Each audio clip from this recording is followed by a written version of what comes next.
गिरिवरधारी गोपीजन वल्लभा गिरिवरधारी गोपीजन वल्लभ गिरिवरधारी गोपीजन वल्लभा गिरिवरधारी यशोदानंदन ब्रज जन रंजन यशोदानंदन व्रज जन रंजन यशोदानंदन ब्रज जन रंजन यशोदानंदन व्रज जन रंजन यमुना तीरा वनचारी तीरावनचारी जय राधा माधव कुंज बिहारी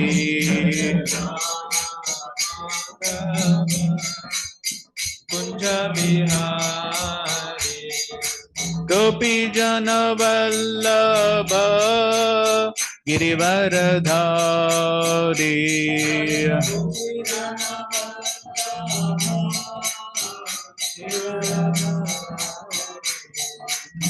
यशोदानंदन ब्रज जन रंजन यशोदानंदन व्रज जन रंजन यशोदानंदन ब्रज जन रंजन यशोदानंदन व्रज जन रंजन यशोदानंदन ब्रज जन रंजन यशोदानंदन व्रज जन रंजन यमुना तीरा वनचारी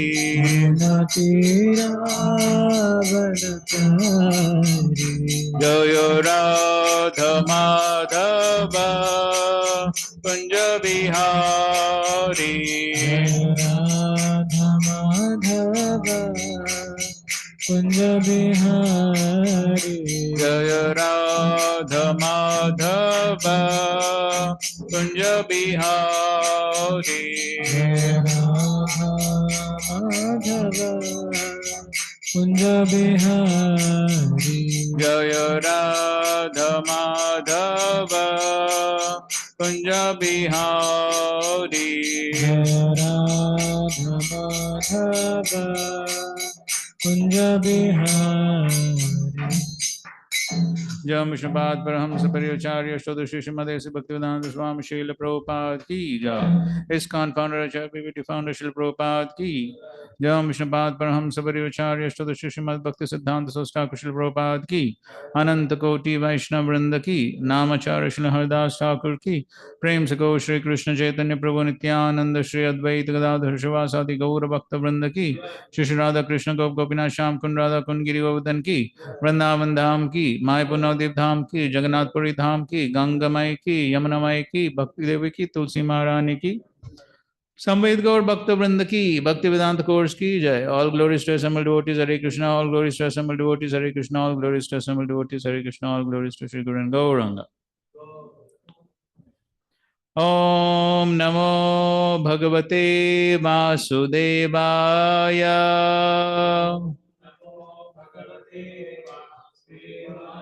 ओम नमो भगवते वासुदेवाय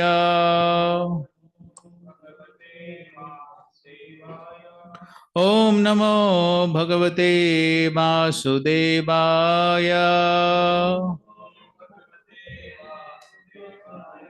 नारायणं नमस्कृत्य नरं चैव नरोत्तमं देवीं सरस्वतीं व्यासं ततो जयमुदीरयेत् नष्टप्रायेषु भद्रेषु नित्यं भागवतसे भगवत्युत्तमश्लोके भक्ति भवति नैष्ठिकी ओम ज्ञानतिमिरन्धस्य ज्ञानाञ्जनशलाकया चक्षुरुन्मिलितं येन तस्मै श्रीगुरवे नमः श्रीचैतन्यमनोभीष्टं स्थापितं येन भूतले स्वयं रूप कदा मह्यं ददाति स्वपदान्तिकं Vandeham Shri Guru Shri Yuta Padakamalam Shri Gurun Vaishnavamsya Shri Rupam Sagrachatam Sahagana Raghunathanvitam Tam Sajivam Sadvaitam Savadutam Parijana Sahitam Krishna Chaitanya Devam Shri Radha Krishna Padan Sahagana Lalita Shri Vishakhanvitamsya Nama Om Vishnu Padaya Krishna Prasthaya Bhutale Srimate Bhakti Vedanta Swamin Niti Namine Namaste Saraswate Deve Gauravani Pracharine Nirvishesha Shunyavadi Paschatya Deshatarine Namo Mahavadanyaya Krishna Prema Pradayate Krishnaya Krishna Chaitanya Namne Gauratvishe Namaha He Krishna Karuna Sindho Deenabandho Jagatpate Gopesha Gopika Kanta Radha Kanta Namostute Tapta Kanchana Gaurangi Radhe Vrindavaneshwari Vrishabhanu Sute Devi Pranamami Hari Priye Vancha Kalpatarubhyascha Kripa Sindhubhya Vacha Patitanam Pavanebhyo Vaishnavebhyo Namo Namaha Jai Shri Krishna Chaitanya Prabhu Nityananda Shri Advaita Gadadhar Shivasadi Gaur Bhakta Vrinda Hare Krishna Krishna Krishna Hare Hare Hare Rama Rama Rama Hare Hare Hare Krishna. So welcome everyone to the Bhaktivedanta course. I don't know which unit is going on, but at least we know we are supposed to discuss on the 10th canto 76th chapter. Correct, no? Good. So this is not required, no? This. I'll try to share some words.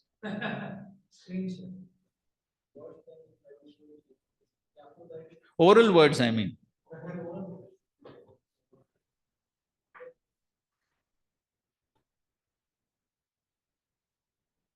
How many are online?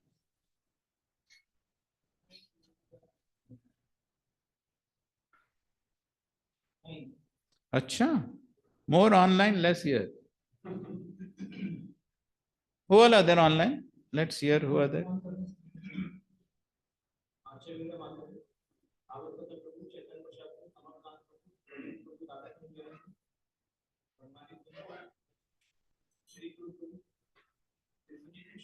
Hey, Sri Guru Prabhu is here only, na?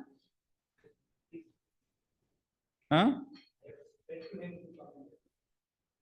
So tell him. Yes, Tell him. So Sri Guru Prabhu, for those who are in the ashram online, not allowed. Project cooking चल रहा है project बाल cooking ठीक है. और कौन है? हाँ ठीक है. और बलबल कृपा प्रभु कहाँ है? अच्छा कहीं कृपा बांट रहे. ठीक है. Okay. So this is Bhaktivedanta class. Bhaktivedanta class means more information, inputs from that side, less from this side. Correct, no? Bhaktivedanta, what I know. All of you are great devotees, pandits. So please feel free to discuss, share. Okay? So don't feel shy to interrupt. Anyway, I'm not going to speak much anyways. Okay, fine. So we'll try to finish 2 chapters today, 76 and 77. This is deliverance of Shalva. So this is mostly all battle only going on, these 2 chapters. So we'll also discuss something about some battles only.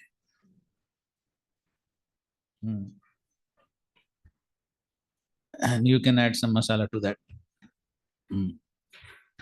Okay, fine. 10th canto, 76th chapter, the battle between Shalva and the Vrishnis.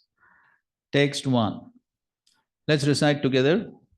Shri Shuka Umacha Athanyadapi Krishnasya Shrinu Karmadbhutam Nripa Krida Nara Sharirasya Yatha Sobha Patirhataha. Shukadeva Goswami said, now please hear, O king, another wondrous deed performed by Lord Krishna, who appeared in his human-like body to enjoy transcendental pastimes. Hear how he killed the master of Soba. Okay, so here Shukdev Goswami is telling Maharaj Parikshit. First thing he is telling what? First, Shrinu, please hear. उसको थोड़ा बंद कर.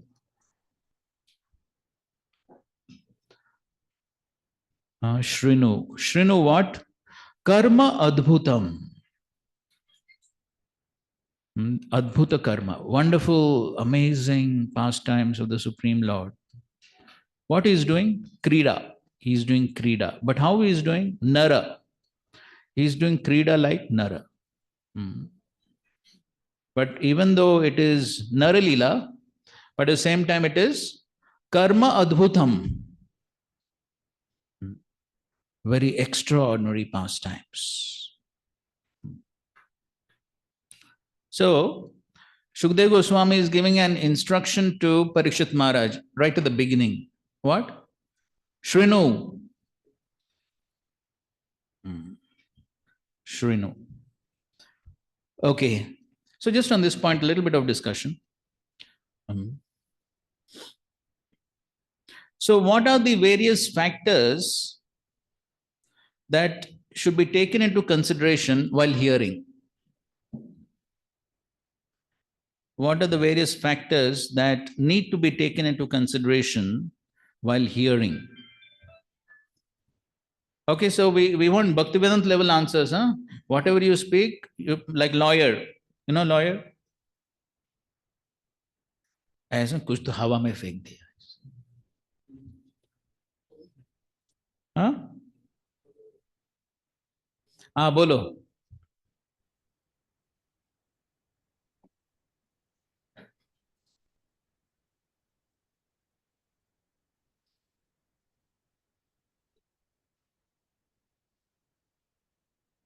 Hare Krishna. Prabhuji, am I audible? Very much. Dhanvat Pranam, Prabhuji. Dhanvat Pranam. First, Prabhupada emphasis many places in purports that we should hear from a bona fide source which comes in the parampara, not from anybody else. Okay, good point. One must hear from bona fide source coming in parampara. So what are the consequences of hearing from non-bona fide sources? Milk. बोलो श्लोक बोलो.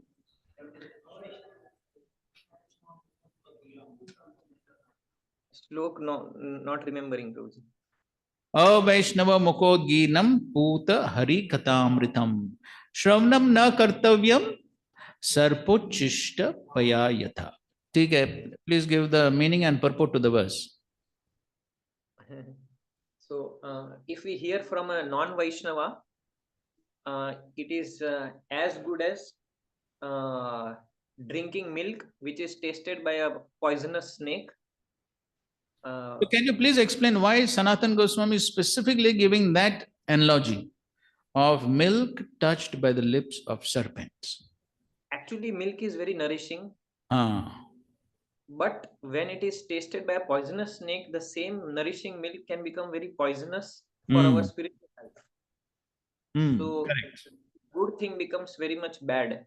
Correct. Similarly, if we hear from a non-Vaishnava, non-bona fide source, then whatever we were going to enhance our bhakti will actually downgrade, and it will create a reverse effect in either reducing our enthusiasm or going in a wrong direction and picking up something wrong feelings of the understanding of the.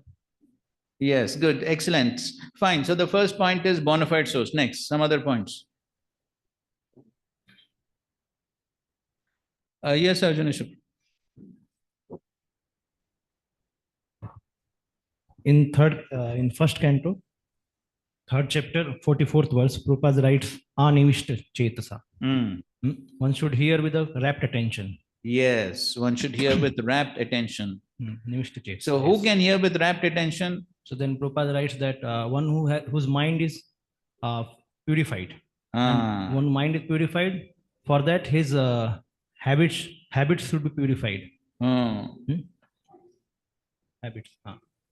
And then habits means this only, like eating, sleeping, mating, defending. Right. So what is the connection? Can you please explain what is the connection between hearing attentively and purified mind and senses?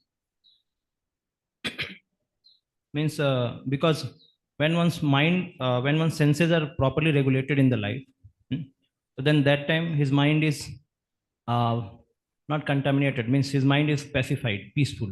Because Krishna also says if senses are not regulated, then mind also runs here and there. And when mind is situated at higher goal, controlled by intelligence and regulated senses, so then the person can have a rapt attention in hearing. And when he will have a rapt attention in hearing, then all the other misgiving, kalmash of our heart or mind, whatever, they can be removed easily. Right. So one is unable to give rapt attention, as we all have experienced, whether we're hearing Krishna Katha or we're hearing the holy name. What are the two main problems? Two main problems? Distraction. One is distraction and second is?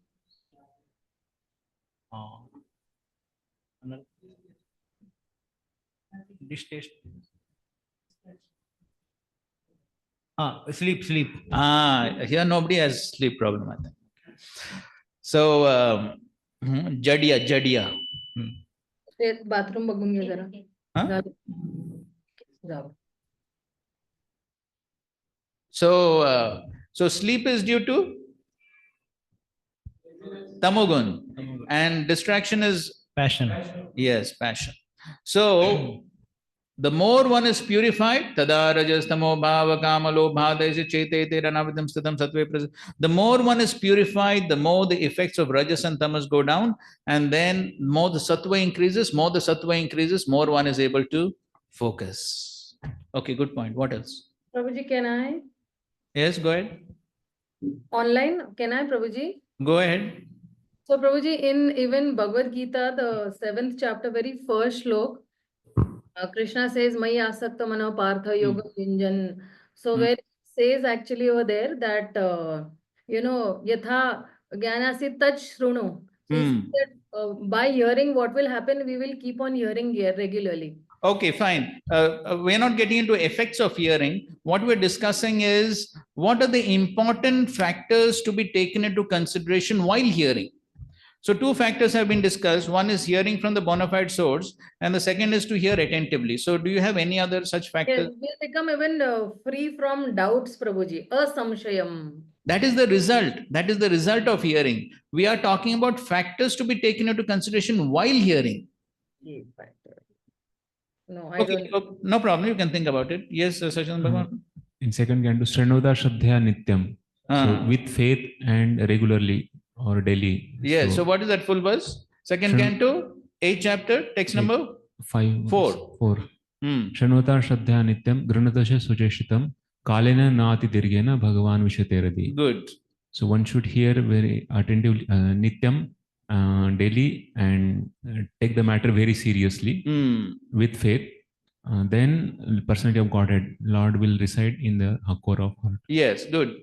So yes, so one has to hear with faith, one has to hear regularly, which means daily, and taking the matter very seriously. Granthasya sva cheshtitam. Kuch cheshta karna padega. That means some endeavor has to be there. See, sitting and just hearing and allowing some vibrations to go over the head is fine. But if one wants to have the vibrations go inside, then some effort is required. No? The next verse says, what is the next verse? The 5th verse. शुरुआत कैसे होती? धुनोती श्यामला कृष्ण. शुरुआत कैसे होता है? प्रविष्ट कर्ण रंध्रेन, प्रवेश करना चाहिए. अंदर ही नहीं जाएगा तो क्या होगा? So the important thing is the sound vibration has to enter pravishta karna randhrena. If we don't allow the sound vibration to enter, it is just like a child. Sometimes we find mother is trying to feed the small child medicine, and what the child, thoo. You see? I don't know about you, at least I used to do that. So if the medicine doesn't go inside, what will happen? Nothing, no effect. So similarly, this medicine has to go through ears. That's why the other day you heard, no, Trivikram Maharaj was telling that pastime of Prabhupada. Prabhupada was telling him to hear attentively as he's chanting. And he was thinking, oh, I'm hearing. Prabhupada, no, but hear very carefully. Hear very carefully. This is our medicine. If we don't allow this medicine to go inside, no effect. Then years will pass, but no effect, because medicine is not going inside. Whether it is Harinam or Krishna Katha. We may say we have heard many classes and we have given many classes, but if we don't allow that sound vibration to go inside, then the effect will not take place. Okay, fine. Maybe one or two more? Yes, bro. We should hear with eagerness, has been said. Good. What does eagerness mean? Eagerness means, he should have he should be, looking for an opportunity to hear, and also he should be, eager and very attentive. Eagerness also means being very attentive. Correct. So even the word Shushusha Shraddhadanasya, so Shraddha should be there, but with that Shraddha also there has been said, one should be eager to hear from Mahats. That's what. Okay, good point. Okay, yes. In a mode of submission, Pranipat and Pariprashna, that. Yes, very important point. Mode of submission, what does it mean? Not in a mode of a challenging authority or argumentative, but rendering some service to him, and in a mode of accepting what he's telling. Correct. So Vyasadeva has very precisely summed up this hearing process right within the second verse. You know the second verse of the Bhagavatam? What is that? Dharma Projit Kaitavatra Triyonmulanam Bhagavatam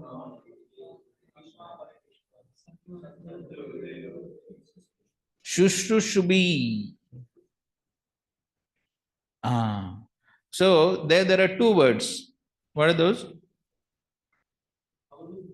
Avarudyate. What does avarudyate mean?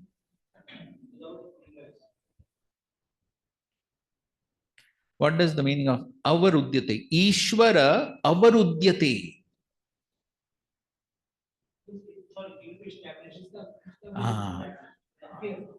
You know what's Prabhupada's translation for that?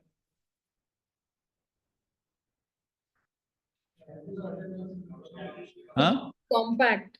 Yes. Srila Prabhupada has written, the Lord, Ishvara, avarudyate, the Lord becomes compact. And in a lecture on the verse, Srila Prabhupada uses something even more graphic. He says, the Supreme Lord becomes locked up. Locked up. Who can lock the Supreme Lord? He is Swarat. But he agrees to become locked up. When there are two qualifications, what are they? Kritibi and Shushushubi. Kritibi means? Yes, one who has pious credits. This is Bhakti pious credits. And Shushushubi means? Yes, Prabhupada translates it as the culture of hearing. He doesn't say only hearing. He says the culture of hearing. So Prahlad Prabhu, I think so you have the verse in front of you, right? Yes. So now go to the second last paragraph of the purport. And in this paragraph, Srila Prabhupada gives 5 points for culture of hearing. Somebody can prepare a nice seminar on this. Okay? Mother's approval. Prepare. Read that second last paragraph. The proper method for receiving. The proper method for receiving this transcendental message is to hear it submissively. That's the first point. Hear submissively. A challenging attitude cannot help one realize. Right. Second point, no challenging attitude. One particular word is used herein for proper guidance. This word is shu. Yes. The third point is under proper guidance. One must be anxious to hear this transcendental message. Yes, that's the fourth point. The fourth point is anxious to hear. The desire to sincerely hear is the first qualification. Yes, and the fifth point is sincerely hear. So what is the difference between anxiously hear and sincerely hear? Yes, Arjunesh?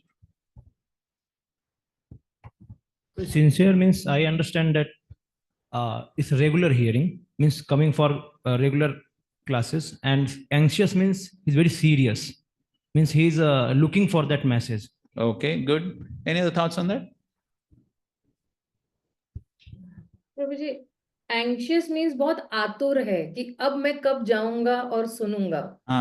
He's waiting for that opportunity, like Lord Shiva immediately. Yes, so sir, that means somebody who is anxious to hear will come before time for the class. Yes. Yes. No, I didn't tell you anything.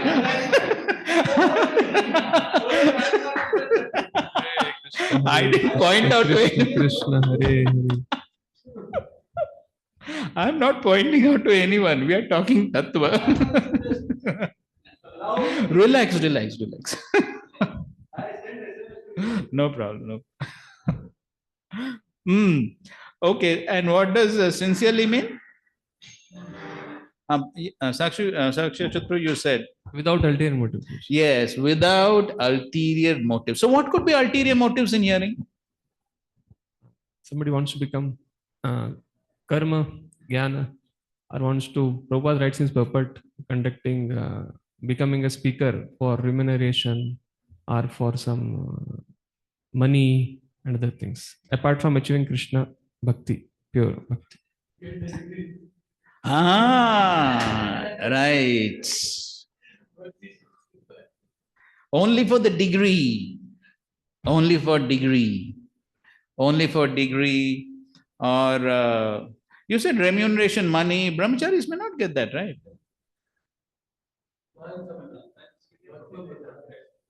That's correct. That's professional reciters. Professional reciters, they do for money, umbrellas, shoes. That's correct. That is for speaker. Yeah, that's correct. Yes. So the one motive could be, yes, I want the points. Only if there are some good points, this class is worth hearing. If there are no good points, no new points, no amazingly wonderful points, something extraordinary, unless I get that, kuch fayda nahi class ka, bekar.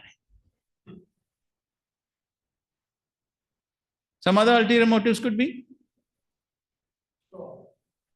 Okay, at least if I attend the class, then people will know I'm sincere. Possible.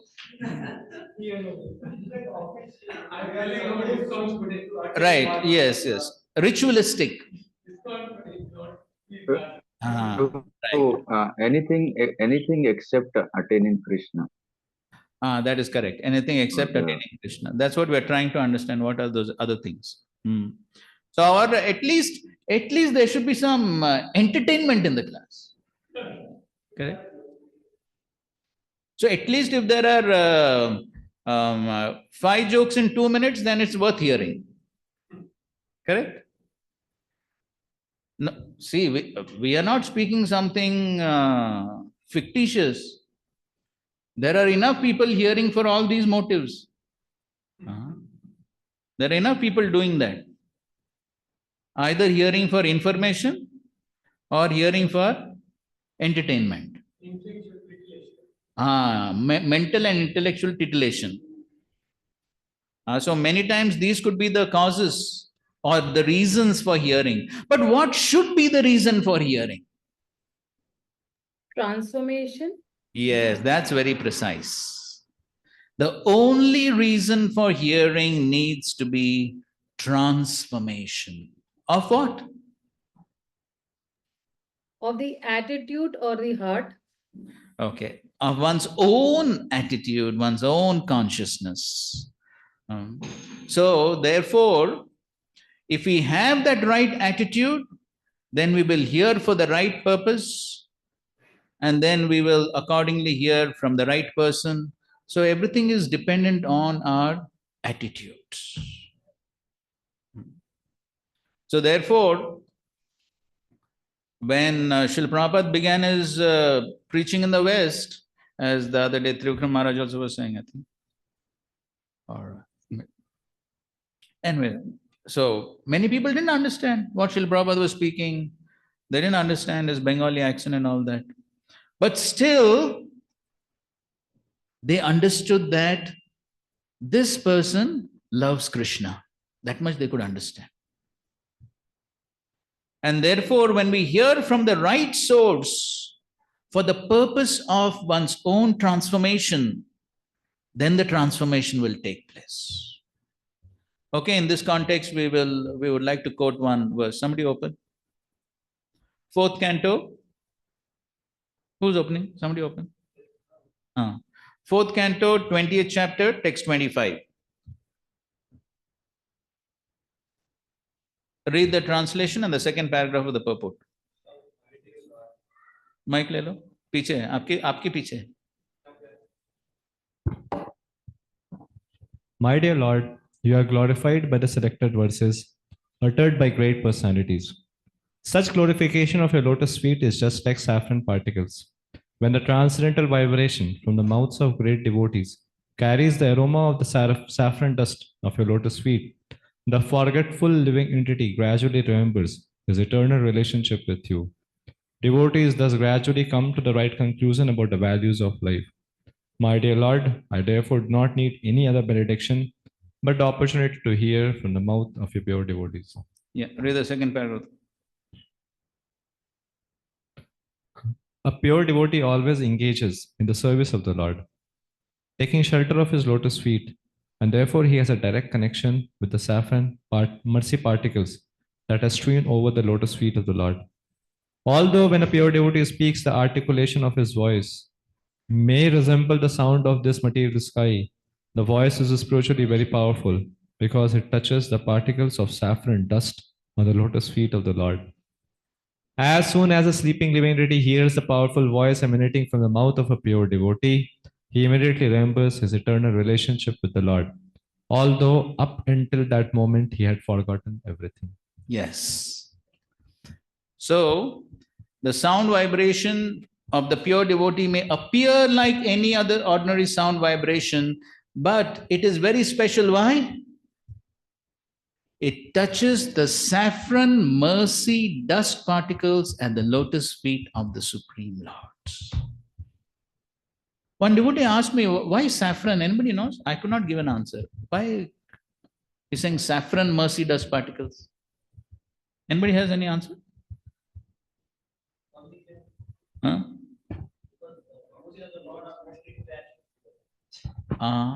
They've given up everything, like Satnyas. They've given up everything for the service of the Lord. Okay. So that is represented in this world like saffron. Okay, that's quite a good logical reason. Renunciation from material enjoyment. But I don't think so you have a reference for that, right?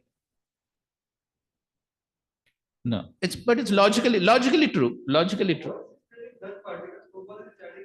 what. So in any case, so that sound vibration touches the saffron mercy dust particles. That means that sound vibration is saturated with what? With the mercy of the Lord. And because that devotee is totally surrendered to the Lord, therefore he has received the mercy of the Lord. That's where Prabhupada begins, because he has taken shelter of the Lord. Because he has taken shelter of the Lord, because he has surrendered to the Lord, therefore that sound vibration is filled with the mercy of the Lord. And because it is filled with mercy of the Lord, when it enters the ears of the hearer, enters the heart, what happens? The living entity becomes awakened, even though he was sleeping. That means it creates transformation. So therefore, we have to be very careful from whom one hears. So if we hear for external reasons, some other external reasons, then we may not take this important factor into consideration. And the important factor that needs to be taken into consideration is the surrender of the devotee to the Supreme Lord. What's that devotee's surrender, dedication to his spiritual master, to the Supreme Lord? That is going to affect how much mercy is there within that sound vibration. And accordingly, that sound vibration will have effects. So sometimes these days, devotees hear for many other purposes, from so many other sources.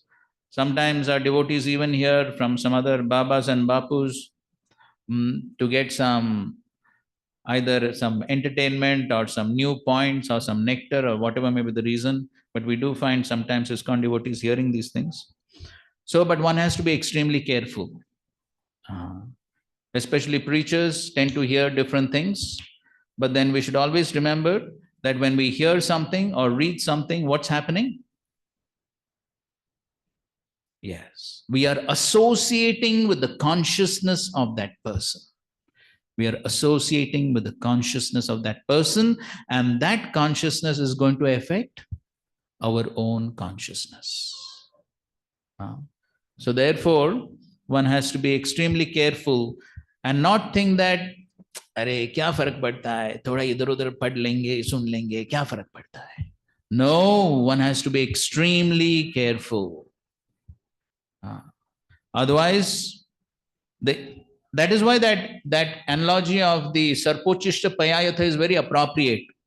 Because just like the milk touched by the lips of the serpent, first of all, it looks like normal milk.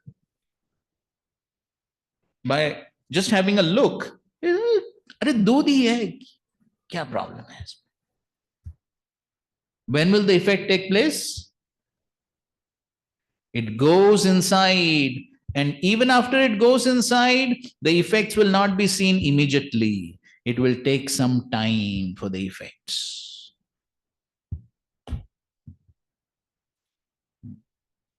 So therefore, the Shastra is again and again giving these warnings that one should be extremely careful. Immediate effects are not seen. Gradually, the effects will take place. And this is all history of our own society. We are not talking something fictitious, something outside. These are all things that have taken place within our own society. Gradually, the effects take place. And one of the results that takes place is one loses faith. One develops more faith in the other person, and one loses faith in the bona fide sources, like Srila Prabhupada and the bona fide devotees of ISKCON. And then one begins to think, those other people are much better than our ISKCON devotees. They speak much better.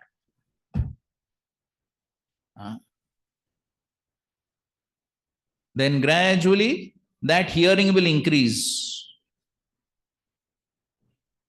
When one develops that attitude, that is better than this, then what will happen? The mind will say, hear that, hear that, hear that. It's more interesting. And then finally, after a few years, person has disappeared. Hare, what happened? He was such a nice preacher, so powerfully preaching, so many followers. What happened? What happened? The slow poison. Slow poison. This is all reality. Therefore, one needs to be extremely careful. And therefore, Chaitanya Mahaprabhu has given those warnings. Mayavada bhasha shunle, hoi sarvanash. If one is not a pure devotee, if one is not practicing pure devotional service, then anyone else, mostly they will have some Mayavad contamination. Mayavad contamination is what?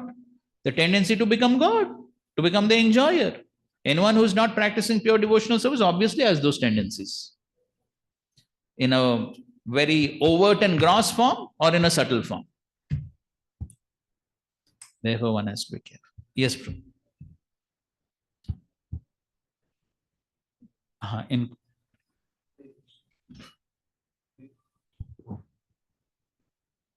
Krishna, Hare Krishna. Thank you, Prabhuji, for this point. Thank you. So, I just wanted to ask, like sometimes Prabhupada would say that one can pick up gold from dirty place. So, Miss, I want to know, Miss, somebody is like, I want to learn yoga. Then I hear from yoga teacher, or like we have, like Prabhupada said, you go to Ramakrishna Mission and learn how to do management. So how to then know that, draw a line from whom to hear? And of course, we are hearing for that purpose. I want to learn yoga. So I hear some yoga teacher, how what to do. So that kind of hearing. When can a doctor go to treat patients in a place contaminated with an infectious disease? Goods. When he himself has good immunity, he is well protected, then he can go. You got the answer? That means I should have the adhikar. I should have the qualification. What is my qualification? It's good to consult someone. If I consult my mind may trick me. The mind will say, oh, Prabhu, you are Mahabhagavad. You can go anywhere. No problem.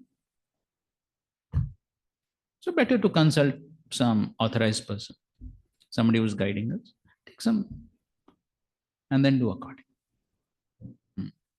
So therefore, what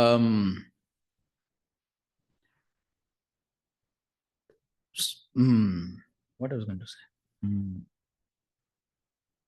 Okay. His Holiness Bhakti Charu Swami Maharaj tells this pastime.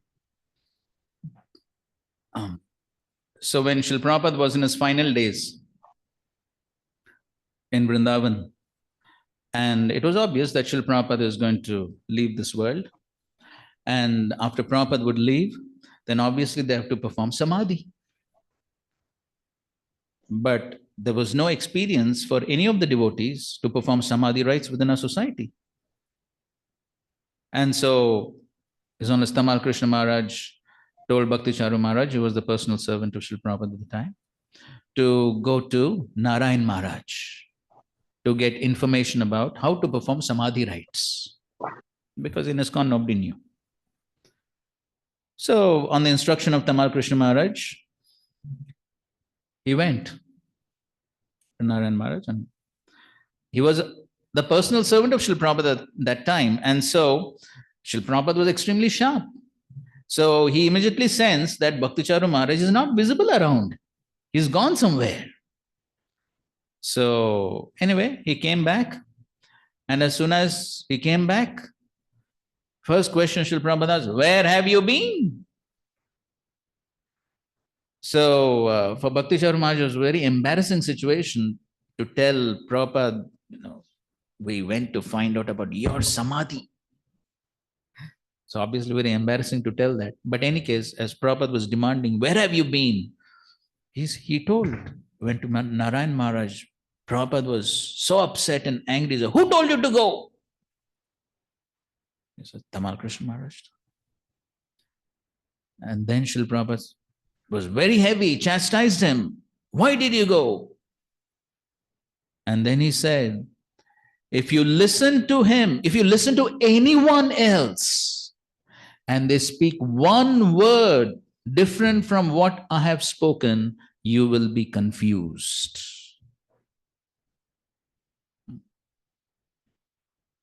So the point is, one needs to be careful.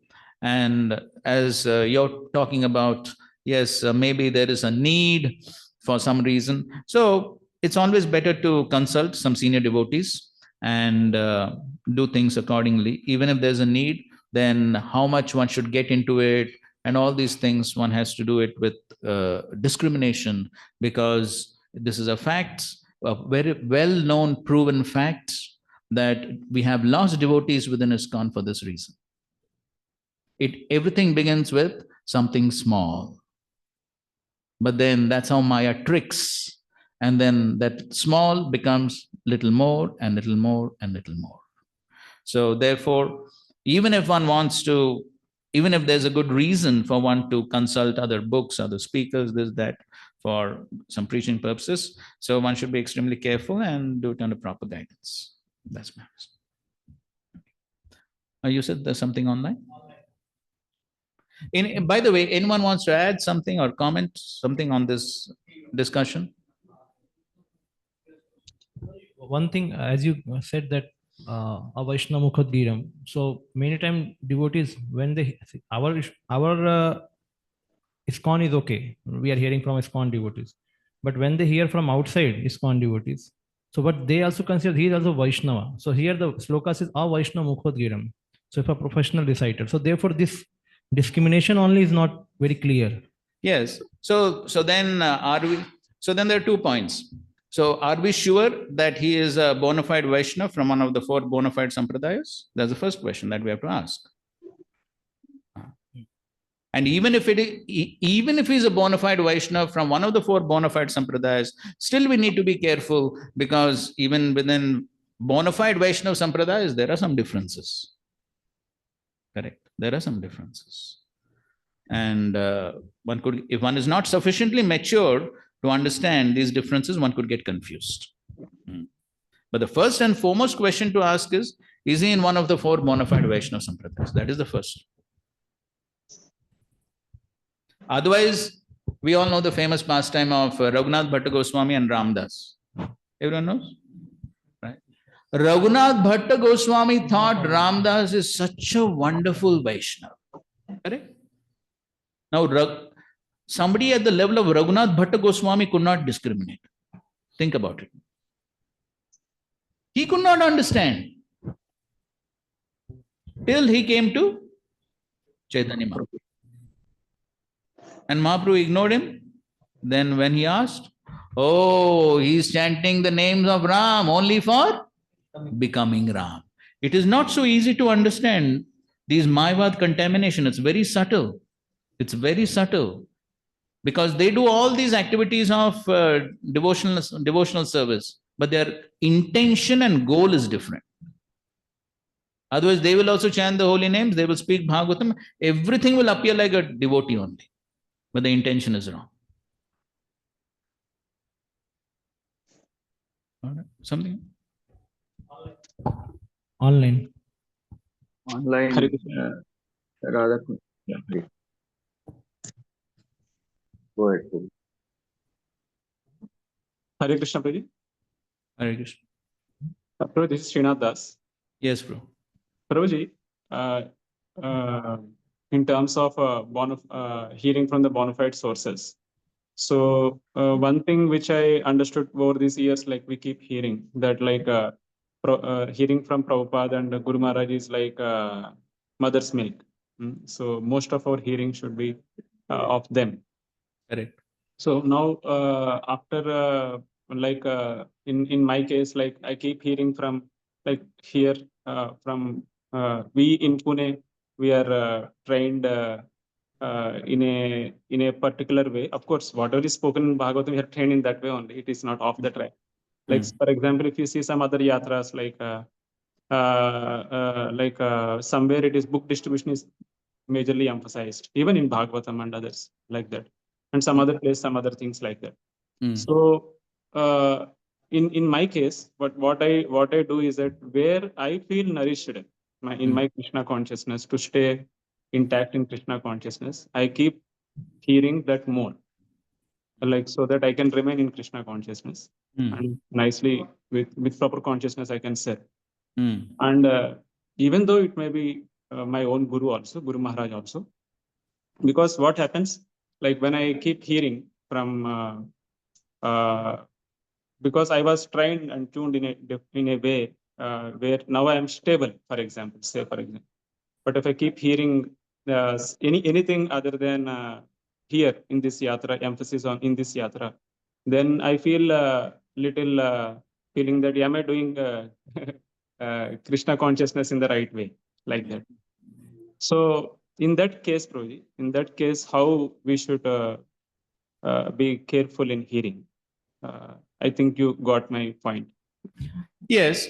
So as far as our everyday Bhagavatam classes are concerned, then Bhagavatam classes, whoever is the speaker appointed by the temple authorities, we hear from them, right? Because that is why we have to hear everyday Bhagavatam class, whoever be the speaker. Yes, because it's Prabhupada's instruction.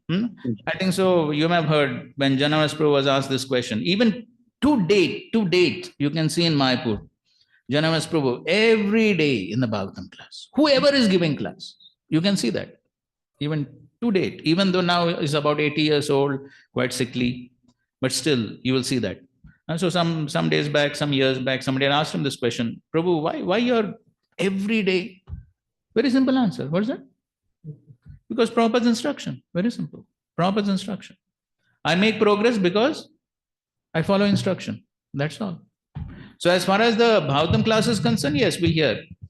Besides that, then yes, then one is within the bona fide sources, within ISKCON, yes, one can choose based upon, yes, whoever is inspiring. But again, as we did mention the point, the inspiration should be based on transformation and not based on either information or some spiritual entertainment.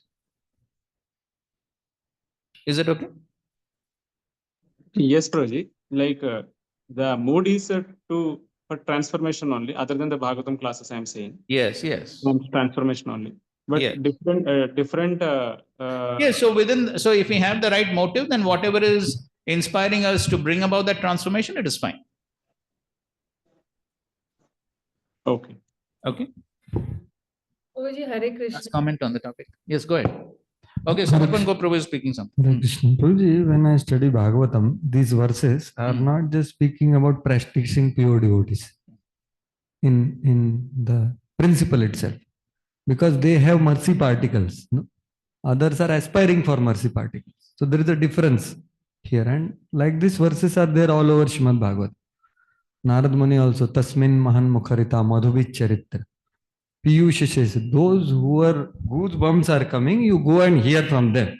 So they are not, and goosebumps are for hearing about Krishna. So that kind of quality, and Prabhupada also says that while explaining Satam Prasanga, that a true pure devotee, he will make everyone pregnant. So pregnant means he has potency. So when Prabhupada says, it's very clear that we have to hear from perfected pure devotees when he is writing the purports. What I perceived with my limited understanding. However, same Prabhupada is saying, Nityam Bhagavat Sevaya. So I could never understand this. Why Prabhupada is apparently here. He knows that everyone is not perfected. Everyone may not carry, but they aspire sincerely and so on, that you said. Practicing pure devotee, but then pregnancy won't happen. The effect will be different because this all depends on the receiver there. Like as we are discussing so much about, your motivations and all that. But a potent person is speaking, then pregnancy will happen to anyone. Doesn't matter. So why Prabhupada did this part? In this one place he said that everyday attendance in Bhagavatam class. Which is, means I could never understand, because at least 10 places I will show you that Prabhupada very clearly says that we have to hear from such quality of a person. Why only 10? Why only 10? There are much more than 10. And better we play them only, and let us become Yes. pregnant all the time. Correct. Means Here let Prabhupada- us no Here Prabhupada Prabhupada. class every day. Yes, but then why Prabhupada would have said, "No, you play my recordings"? But when he was present on planet, he never said, "You play my recording." Exactly. Means I don't know whether he said, but No, he I never don't said. think so. No, he I didn't don't know say. why No. we are playing now, but Prabhupada, when Prabhupada was present on planet, I never heard that Prabhupada told you, "Play my lecture." No, Correct, all of you are neophytes. Correct. But On the contrary, yeah. there is one letter and there is one lecture. Where Srila Prabhupada has written and he has spoken, when he found some devotees not attending Bhagavatam class for a similar reason, thinking that who are these people giving Bhagavatam class? That time they were all like equals, right? Everyone has come 3-4 years before in the movement. They're all like equals. So some devotees were not hearing. This is, you can check in Vedabase, 1975. Yes, so I think that is, don't become bigger than Param. Yes, don't become, Prabhupada is writing, I myself am sitting in the lectures of my disciples and hearing. So what is the problem for you to hear? Don't become better Paramhamsa than your Guru Maharaj. That point is clear for me. My doubt is, yes, I understood your question. Understood your question. What Prabhupada wants. Yes. So first of all, one must hear from the pure devotee. Who is the pure devotee? According to words, one who has received mercy. What is the definition of a pure devotee? As given by Krishnadas Kaviraj Goswami in the Chaitanya Charitamrita. There are many definitions. There's many definitions, but there's one definition in the context is anyone who sincerely practicing pure devotional service is also to be considered pure devotee. Anyone who is sincerely trying to come to the liberated platform is to be considered a liberated devotee. These are all statements of Srila Prabhupada. So therefore, respect for all others. There is no doubt about it. What I am saying is, let us play those who have mercy particles. Na? Why not that? So therefore, anyone who's sincerely trying to repeat the words of the previous acharyas definitely has the mercy. That's the point. Anyone who's sincerely trying to follow definitely has the mercy because he is simply repeating the words of the previous acharyas. When Srila Prabhupada was asked, are you perfect? What was Prabhupada's answer? I may not be perfect, but what I'm speaking is perfect because it is coming from the perfect source. So when this is the training that is to be given to the speakers. If the speakers are simply repeating the words of the previous acharyas, then it is as good as the words of the acharyas and therefore has the same potency. As long as I am repeating, simply repeating with the right motivations and intentions. If I am repeating with the right motivations and intentions as it is, then the words have the same potency because they are not my words, they're Krishna's words, they're Acharya's words. It's not me. I am simply what? As Prabhupada says, postal pure. That's all. Then same potency is there. And at the same time, the speaker will add his own realizations, bona fide realizations, which will make the subject matter more tasty and sweet. So it's a big responsibility to repeat Definitely. the words. Definitely. It's a very big responsibility. And therefore, Srila Prabhupada hammered the point. Simply repeat. Don't add, don't subtract, don't concoct. Yari deko tari kaho, Krishna upadesh. Don't give your upadesh. These are Prabhupada's words. So when a devotee is sincerely doing that, then it has that same potency. Okay, fine. Now, okay, one last one. So, one more from here. Okay, one online, one on site. Here, Madhav Seva prayer something, then we will take your. Simply repeating, I was just contemplating. Wait, before you proceed.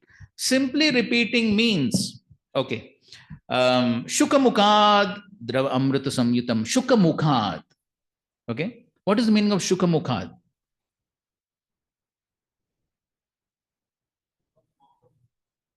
But what does it mean? Okay, open the purport to that verse, Shukamukhad.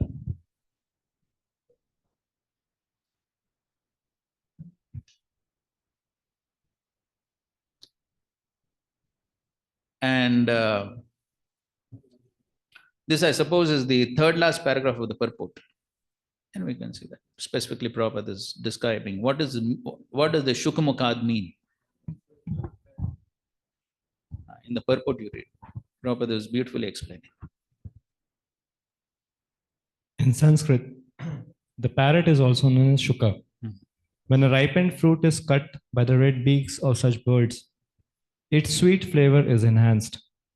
The Vedic fruit, which is mature and ripe in knowledge, is spoken through the lips of Sri Sukdev Goswami, who is compared to the parrot not for his ability to recite the Bhagavatam exactly as he heard from his learned father. Yes, not for exactly repeating, but go ahead. But for his ability to present the work in a manner that would appeal to all classes of men. Yes, but to present in a manner that would appeal to all classes of men. And this is the meaning of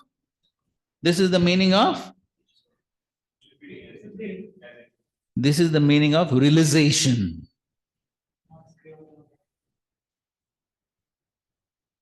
So therefore, it doesn't mean that one has to simply verbatim repeat, but speak in a way which will appeal, which will interest, which will make people understand the subject matter. And that is the meaning of speaking with realization. Okay, so online, who's that? Radhakunj Bhai Prabhu. Yes, Prabhu. Dandot Pranam. As you asked the first question, so I will start with nothing to say because Ruji, sound is not audible. we studied. Not clear. Is it not clear now, Prabhu? Is it clear? Is it clear? Better. Is it clearer now? Yes. Yeah, Prabhu. So I'm very glad to hear, this so many different perspectives from the Shastra, from Bhagavatam, from all these verses, which I myself am lacking, and I'm humbled. Actually, every time I come to class, I'm humbled by this this sort of simple question that you asked about how to hear properly. Now, having this is my gratitude. But the reason I wanted to speak was that when we just a practical thing that is happening with me out here, I will explain in the context of not hearing from other sources and the fear factor that arises sometimes. It goes to such an extent that just relating to yoga. So I'm teaching yoga, wherein the health is really benefited, and so many people where I come across devotees only, ISKCON devotees. Yeah, last week I was in Karwar. There they said, "Oh, yoga, you're now eating very less, not even in the morning, only afternoon once. So the vritti is going away." Oh my God, that is not what we are taught in ISKCON. We should eat a lot and dance and sing, and that is the way. But then when I see that many people are struggling with so many diseases, and yoga can help us. Yeah, Chaitanya Mahaprabhu did not refer to yoga. You should do yoga or something like that. Prabhupada also did not say, maybe once he has said, why should we do yoga? But So what's when the question? in the current times, when it is helping, instead of seeing this as a way to improve our health and not get confused that it will deviate us from our Krishna consciousness. Why is it that so much of fear mongering is happening? Wherein when I went to one Bangalore ISKCON temple as well as our own ISKCON temple, they said there is a deviation here, so don't even talk about this. Some things like that, and these are from higher authorities, and so I'm really confused. So when I want to help also, I cannot help. Wherein other, like my GSB Sampradaya, God Saraswat Brahmin community, they are appreciating. And even the yoga, where I learned yoga, when I tell them about Bhakti, they take it. Whereas in our own circles, sometimes this, I guess it is wrong understanding. I don't know. Please enlighten me on this. No, How to smooth. as long as something is helping us in our practice of Krishna consciousness, that's fine. Okay. So we are, in my understanding, saying that we are teaching yoga is a sort of misnomer, because we are practicing only bhakti yoga. And we are not supposed to practice any other yoga system. So therefore, what you are talking about and what you are trying to promote is some yoga asanas, correct? Some yoga asanas and some exercises. So therefore, for it the is. health, I think so. If we change the words, it will be a little more. It would be a little more appropriate, because if we go around saying we are teaching some other yoga system, then people will say, "Arey, we are supposed to only practice bhakti yoga, not ashtanga yoga." So better we be a little bit more clear that we are only teaching some exercises for bodily health. Yes, rather no, than that's very clear. it That is very clear, Prabhu, just for the it health. is understood, but the way we present it, that also makes a difference. So therefore, if we present it in the right way, that we are simply trying to help people improve their health for serving Krishna, then I don't think so that would be a problem. Okay. Prabhuji, Okay, fine. also one very important question. It's a burning question, if I can ask. Okay, if it is so burning that you will not be able to hear the rest of the class. Prabhuji, this is also one very big problem within our society, and how can we combat that? We distinguish between speakers. मैं इसी का सुनूंगा, मैं इसी का नहीं सुनूंगी. That problem we have already addressed that, na. As far as Bhagavatam class is concerned, there is no choice, because it is instruction of Srila Prabhupada. Everyone hears Bhagavatam class in the temple. But when we have a choice, then we can discriminate based upon who is sincere in his practices, who is dedicated, and thereby one will be able to have that transformation. That should be the basis. And then about Bhagavatam class, then how we combat? Because sometimes, they say that, oh, no, he's junior to me. Why should I hear? No. That's what I said. No, that's why we gave the example of Janana's Prabhu. And so it is Prabhupada's instruction. Everyone hears the Bhagavatam class. That's it. Yes. Thank you, Prabhuji. Thank you. Fine. So now we're getting into the pastime. Okay. So now we will. Everyone can read 3 translations. Okay, 3 translations. Some verses we'll recite. Okay, let's go. So in line you'll read. Second verse. Shushubala sakashalvo rukmanyudvaha agata yadubi nirjita sankhye jarasandhadayastata. Salva was a friend of Shishupal. When he attended the wedding of Rukmini, the Yadu warriors defeated him in battle, along with the Jarasandha and the others king. Third, Shalva pratigya makaro shrinvatam sarva bhujam ayadavam kshamam karishye paurusham mama pashyata. Salva swore in the presence of all the kings, I will rid the earth of Yadavas, just see my prowess. So you see his pride. I will rid the earth of Yadavas, just see my prowess. So that is foolish pride. Text 4. Iti mudha pratignyaya devam pashupatim prabhum aradhayamasa nripa pamshu mushtim sakritgrasan.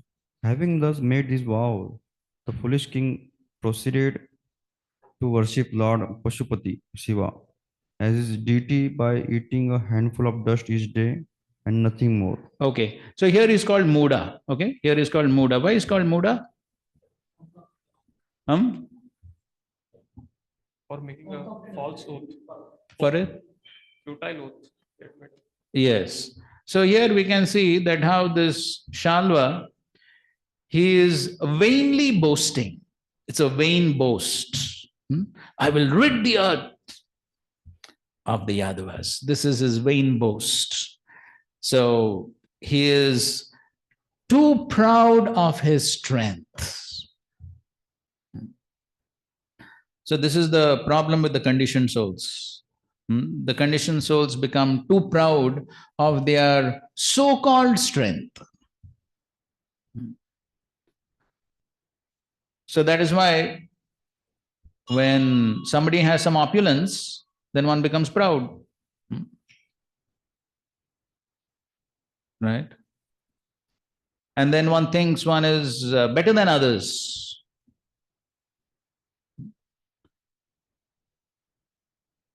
So therefore, so what are the ways by which we can remain grounded and understand my own strength, my own power?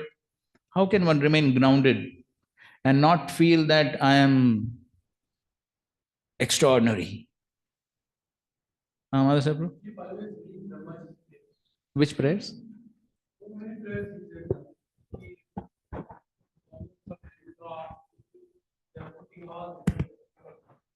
Yeah, so one thing is hearing from the Shastras, yes? Being in the association of devotees, even after spending a lot of time, but having, coming always together for hearing and chanting. Okay, how will that help? That will help them because sometimes they become independent islands. There's no one. All are surrounded by juniors. Equals are there, then they can give feedback. Yes. Positive feedback. Yes. Okay, good point. Yes, the association does not mean simply staying together. Correct? Doesn't mean simply staying together. That happens in hostel also. But the association is meant to help us bring about a transformation. That means we need to take help from others as to how I can improve. One needs to take help. Otherwise, one could simply become proud, thinking that I'm a great person. Some other points? Yes, bro. What's your definition of menial service?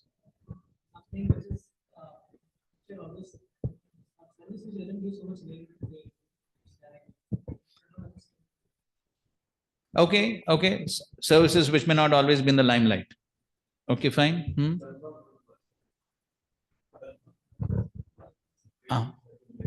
Okay, okay. By serving the great souls, how does that help? I may think, I'm so special, I serve only great souls.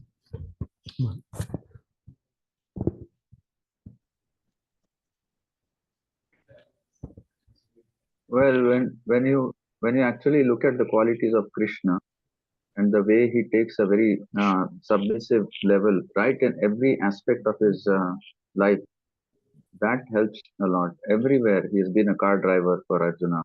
He's been washing people's feet. Okay. The role he takes. Yes, there Krishna again always we can takes humble remind role. ourselves. Yes. Right. Also, very important point is reading the lives of the acharyas, how the acharyas conduct themselves. Mahajano yena gathasa bantha, by trying to follow in the footsteps of the great Mahajans. Srila Prabhupada always, in the Markane Bhagavad Dharma, simply puppets. I'm simply a puppet. I don't have the words to speak. I don't have the words. You please give me the words. What is Rupa Goswami saying in the 6th verse of the Nectar of Devotion? No, that is 7. Nectar of Devotion, Bhakti Rasamrit Sindhu. So there he is saying that I am simply an instrument in the hands of the previous acharyas. And Srila Prabhupada commenting on that, he says, every preacher in the Krishna consciousness movement must think like this. I am simply an instrument in the hands of the previous acharyas. Instrument, how much credit he can take?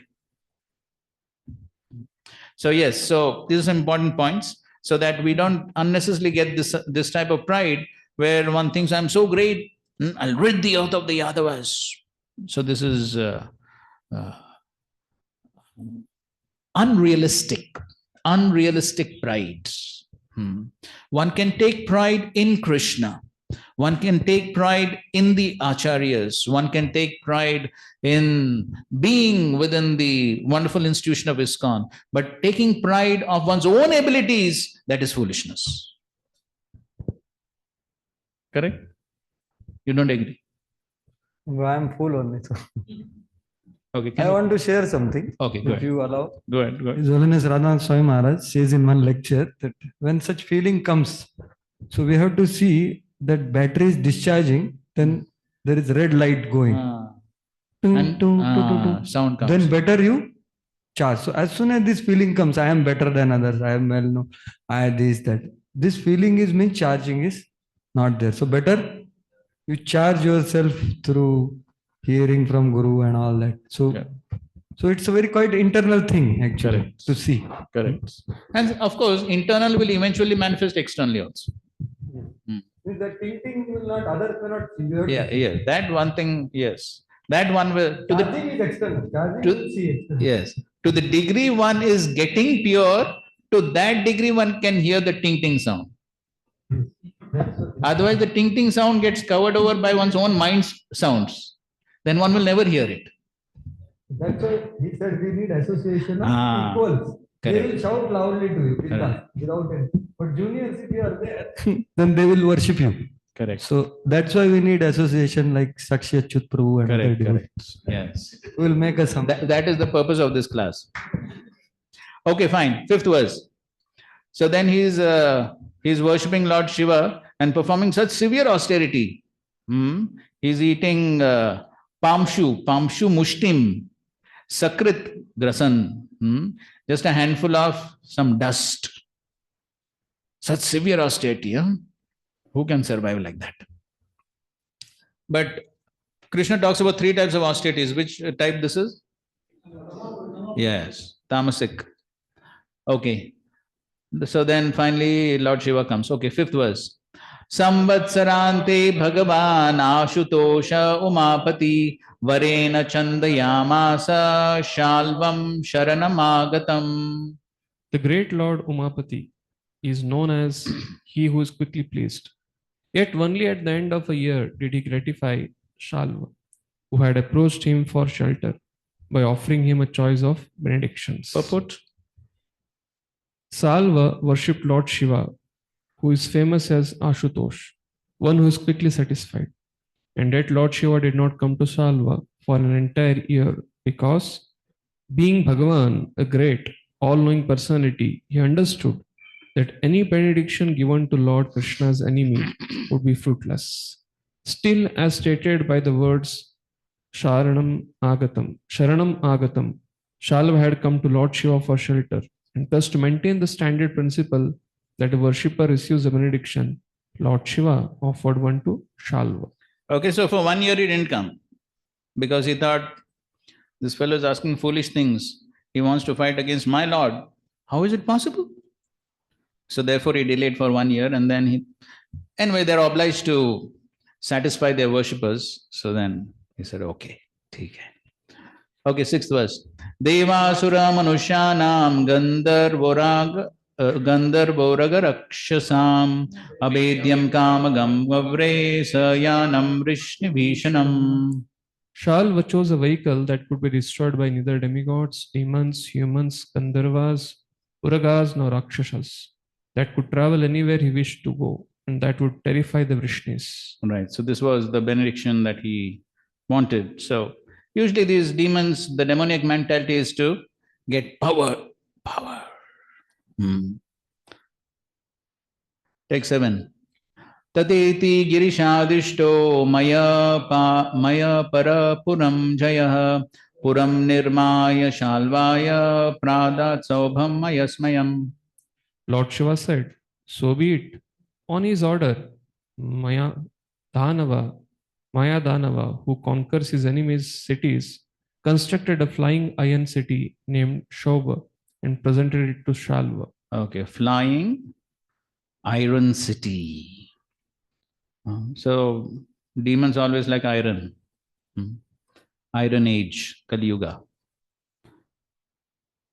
Okay, 8th verse. Salabdhva kamagam yanam tamodhama durasadam yayasdvaravatim shalvo vairam vrishni kritam smaran. Is this Assailable vehicle was filled with darkness and could go anywhere. Upon obtaining it, Shalva went to Dwarka, remembering the Vrishni's enmity toward him. So surprising, it was filled with tamaha. So he is also in tama, his vehicle also is in tama only. His tapasya also is in tamogun, everything in tamogun. And so because of tamogun, he is going with that revengeful attitude. He's going with the revengeful attitude because he was insulted when? When so when Rukmini, when Krishna took away Rukmini and all these people were fighting, and that time he was insulted.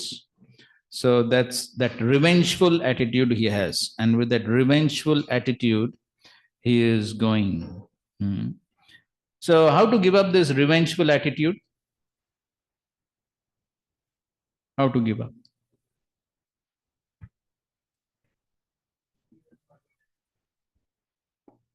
Forgive and forget. Who was recently talking about this? Forgive and forget. Right. Okay, forgive and forget. How to do that? Forgive and forget.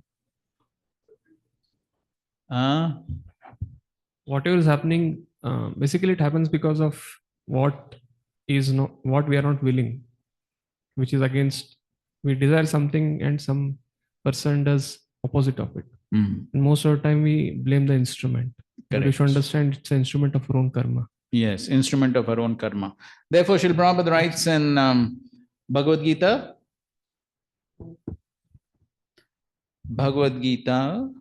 12th chapter, 13th verse. What is Bhagavad Gita, 12th chapter, 13th verse? Adveshta Sarvabhutanam. In that purport, Srila Prabhupada writes, one should not become enemy's enemy. Enemy's enemy. That means somebody is behaving like an enemy. I should not become his enemy. Why not? Why not? Yes. So in that purport, Prabhupada explains, Tattenu kampam susumikshamano bhunjana iva. So one has to think that he is acting like my enemy because of my own previous misdeeds. So no need to blame him.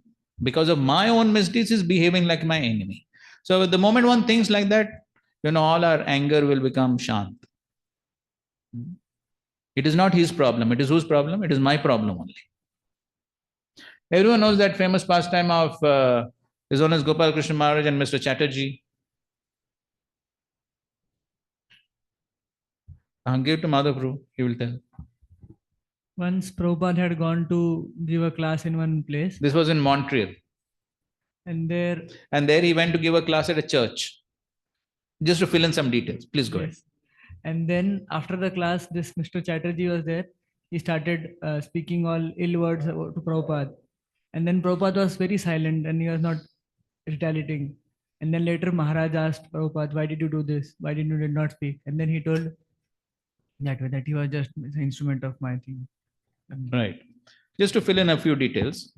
Yeah, the Siddhanta is perfect. So he went to this church and he gave Srila Prabhupada gave the class, and all the Christian fathers and brothers and nuns and all of them were there. They very much appreciated Srila Prabhupada's class. And when Srila Prabhupada opened up for questions, they appreciated, they didn't ask any questions. But Mr. Chatterjee had questions. And he asked very challenging questions. He said, Swamiji, why have you come to this Western world to convert Christians into Hindus? Now he has a problem with that. The Christians don't have a problem. He has a problem. So anyway, Srila Prabhupada was quite disgusted. But in any case, Srila Prabhupada didn't say anything and the whole thing. So then, later on, when Srila Prabhupada was leaving Montreal, he told Gopal Krishna Maharaj, go and call Mr. Chatterjee. So then Maharaj says, Srila Prabhupada, why you want to meet him? He was so blasphemous. So then Srila Prabhupada said, no. Maybe I did something wrong to him last life, therefore he's behaving. And then, so they called Mr. Chatterjee. Srila Prabhupada spoke very nicely to him and blessed him before leaving Montreal. So that's the point. So therefore, yes, if one is in that consciousness, then one will not have this revengeful attitude. And Srila Prabhupada has written that famous statement in the pastime of Parikshit Maharaj. Parikshit Maharaj, when he was cursed, he could also retaliate by cursing back, but he didn't. So Srila Prabhupada writes, the Vaishnava does not follow the policy of tit for tat. Tit for tat. What is the Hindi translation? Tit for tat. Jaise ko taise. Okay.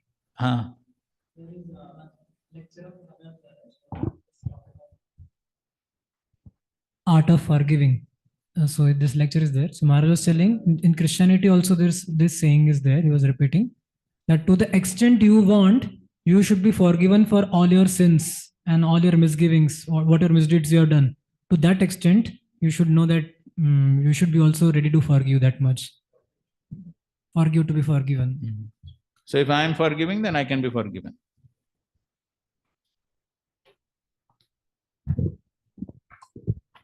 Hare Krishna.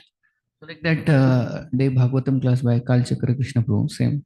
So we were speaking about the same theme, but one thing which I couldn't accept a little bit what he was sharing is that we should not even realize that we are cheated. And then there is no question of feeling bad. And then, okay, that extent we can go. Then we see Prabhupada's dealing also with Mr. Nair and Mr. Price and others. So a devotee should be naive and just No, don't devotee should retaliate. not be naive. And A devotee should be very expert. Daksha. He should not even think he is cheated. So, therefore, the philosophy should be understood properly and should also be presented properly. Otherwise, it will be misunderstood. So the point is that one, especially when it comes to personal events, then one definitely can feel that, yes, this is due to my past misdeeds and all that. But one cannot say the same thing when Krishna's property is being damaged or Krishna's property is being, somebody is trying to cheat. It is not my property, it is Krishna's property. How can I allow it to be taken away? There's one entire lecture of Srila Prabhupada where Srila Prabhupada speaks on this point. Srila Prabhupada says, that's it. So Srila Prabhupada, right in the beginning of the lecture, this is Vrindavan lecture, you can hear. Srila Prabhupada is beginning by saying, a Vaishnava is not like, okay, let anyone come to this temple and steal anything. I will not do anything. I'll keep quiet. No. Prabhupada is saying, you have to be extremely alert to see that nothing of Krishna's property is damaged or stolen. Because it's not my property. In Mumbai, when now there are not so many coconut trees, but previously there were many coconut trees. Somebody told me almost like 100 coconut trees were there in the Juhu property. Yes, now also there are quite a few, but previously there were. And so they had given the coconut trees on contract because devotees can't, pluck so many coconuts and all that. So they're given on contract. Somebody would take the coconuts, sell them, and give money. So one day, Srila Prabhupada was on a terrace, and of his apartment. This was before the temple got constructed. Srila Prabhupada was staying in one of those apartments. There were tenants, right? Apartments were there. So one of them was given to Prabhupada. So Prabhupada was on the terrace over there, and there was this man who was plucking the coconuts. And Srila Prabhupada was watching. And as Srila Prabhupada was watching, Prabhupada called the manager, maybe Giraj Maharaj or whoever. Prabhupada called. Prabhupada said, "What is this? So many things are happening here and nobody is watching?" The devotee couldn't understand. What's happening, Prabhupada? Prabhupada said, just see that man. Along with the coconuts, he's also plucking the coconut leaves. Stop him. Coconut leaves can be used for so many things, na? That's how attentive Prabhupada was. No question of cheating even that much. And there are many such pastimes. When it comes to Prabhupada, how much bargaining he would do. For few paisas he would bargain with the rickshaw wala and taxi wala. Prabhupada would bargain. So, when it comes to Krishna's property and Krishna's things, there is no question of being cheated. And as far as devotees are concerned, whatever I have is also Krishna's property. How can I be cheated? No, I can't be cheated. When it comes to some personal inconvenience or something, I can tolerate. That I can tolerate when it comes to some personal inconvenience. But even then, not to be foolish, because this body is also not mine. Whose is it? This is also Krishna's. I can't allow somebody to trample on my head and not do anything. I can't be a fool. So yes, Srila Prabhupada tolerated, like that man, he is speaking a little harshly. Okay, Prabhupada tolerated. So something which is not going to affect my service to Krishna, that one can tolerate. But if something is going to affect my service to Krishna, then I can't tolerate. You got the point of view?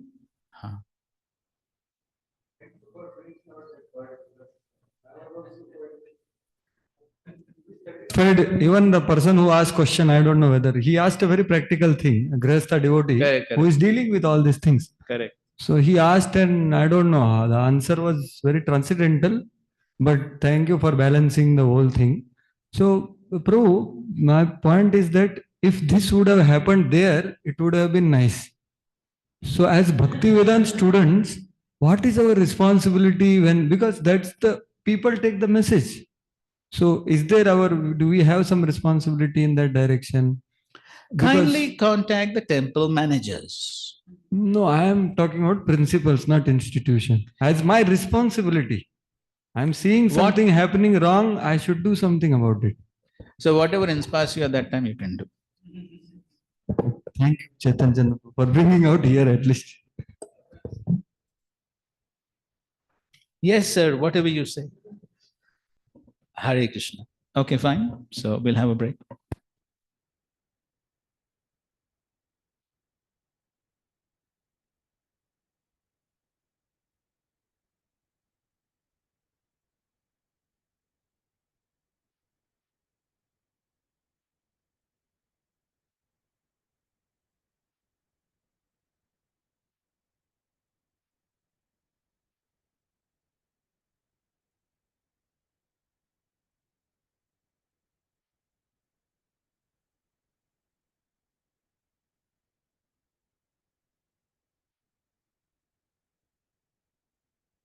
Hare Krishna. So there is a Gayatri break, and we will rejoin at 12:34.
and his younger brothers, along with Hardikya, Bhanuvinda, Gada, Shuka, and Sarana, went out of the city with many other eminent bowmen, all graded in armor and protected by contingents of soldiers riding on chariots, elephants, and horses, and also by companies of infantry.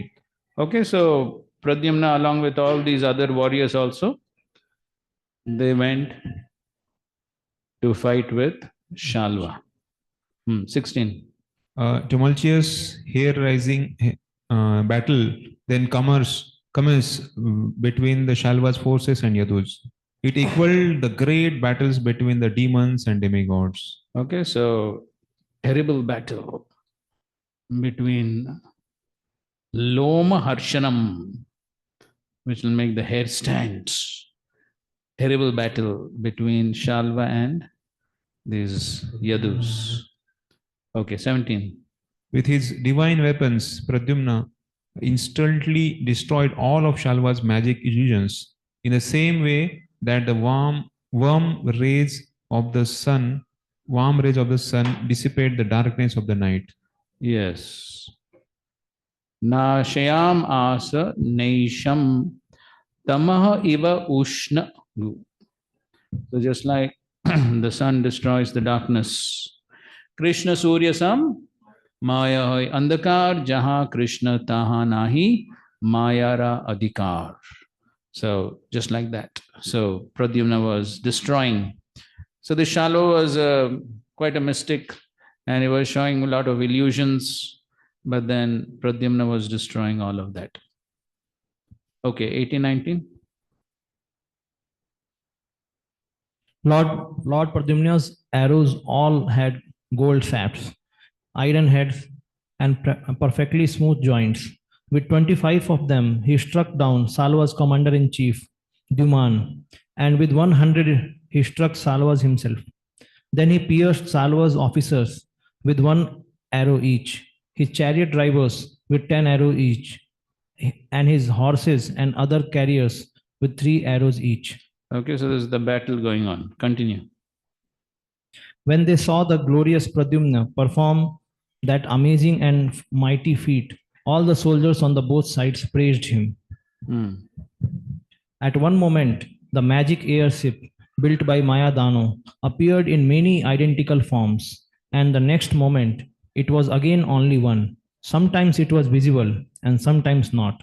Thus, Salva's opponents could never be sure where it was. Okay, so he was doing all this magic. So the one airship in many forms and sometimes one, and so all this magic was going on. Continue. From one moment to the next, the Sobha airship appeared on the earth, in the sky, on a mountain peak, or in the water. Like a whirling, flaming baton, it never remained in one place, in any one place. Continue. Wherever Salva would appear with his Sobha ship and his army, there the Yadu commanders would shoot their arrows. Salva became bewildered upon seeing his army and the aerial city thus harassed by his enemies' arrows, which struck like fire and the sun, and were as intolerable as snake venom. Read that purport. Purport. Srila Sridhar Swami explains that the arrows of the Yadu commanders burned like fire, struck simultaneously from all the sides like the sun rays, and like the snake venom, were lethal by a single touch. Okay, so the Yadus also were very powerful. So their arrows were like sun rays and snake venom. So burning. Because the heroes of the Vrishni clan were eager for victory in this world and the next, they did not abandon their assigned post on the battlefield, even though the downpour of weapons hurled by the Salva's commanders tormented them. Purport. Srila Prabhupada writes, the heroes of Yadu dynasty were determined to either die on the battlefield or gain victory. They were confident of the fact that if they would win in the fighting, they would die in the fighting, they would attain a heavenly planet. And if they would come out victorious, they would enjoy the world. So the Yadus were determined to win against this Shalva. And so therefore, they did not abandon their assigned posts. So they're fixed in their duty. So they were given certain posts, and so they were fixed in their duty because they knew that only if they perform their duty nicely, then they'll be able to win the battle. So that's an important point. So therefore, in the fight against Maya also, one of the important points is to perform one's own duty. So this is one of the symptoms of mode of goodness. One of the symptoms of mode of goodness is what? Yes, one performs an activity as a matter of duty without being attached to the results, the fruits. So being in that mode of goodness is an important factor for one to progress, because from mode of goodness, then one can come to Shuddha Sattva. So when one is in that attitude that come what may, sometimes it may be pleasing, sometimes it may not be pleasing, but still I will not forego my duty. So that's the correct attitude. So if one has that attitude, then one gets purified. But somebody who's more in Rajagun and Tamagun, then the symptom is one is always thinking about the fruits. One is always thinking, is it pleasing to me? Is it not pleasing to me? Is it good? Is it not good? So one was always on the platform of duality. But one who is on the platform of goodness, then he performs activities as a matter of duty, whether it is pleasing or not to oneself, if that is duty. So here the Yadus were fixed in their duty. Next.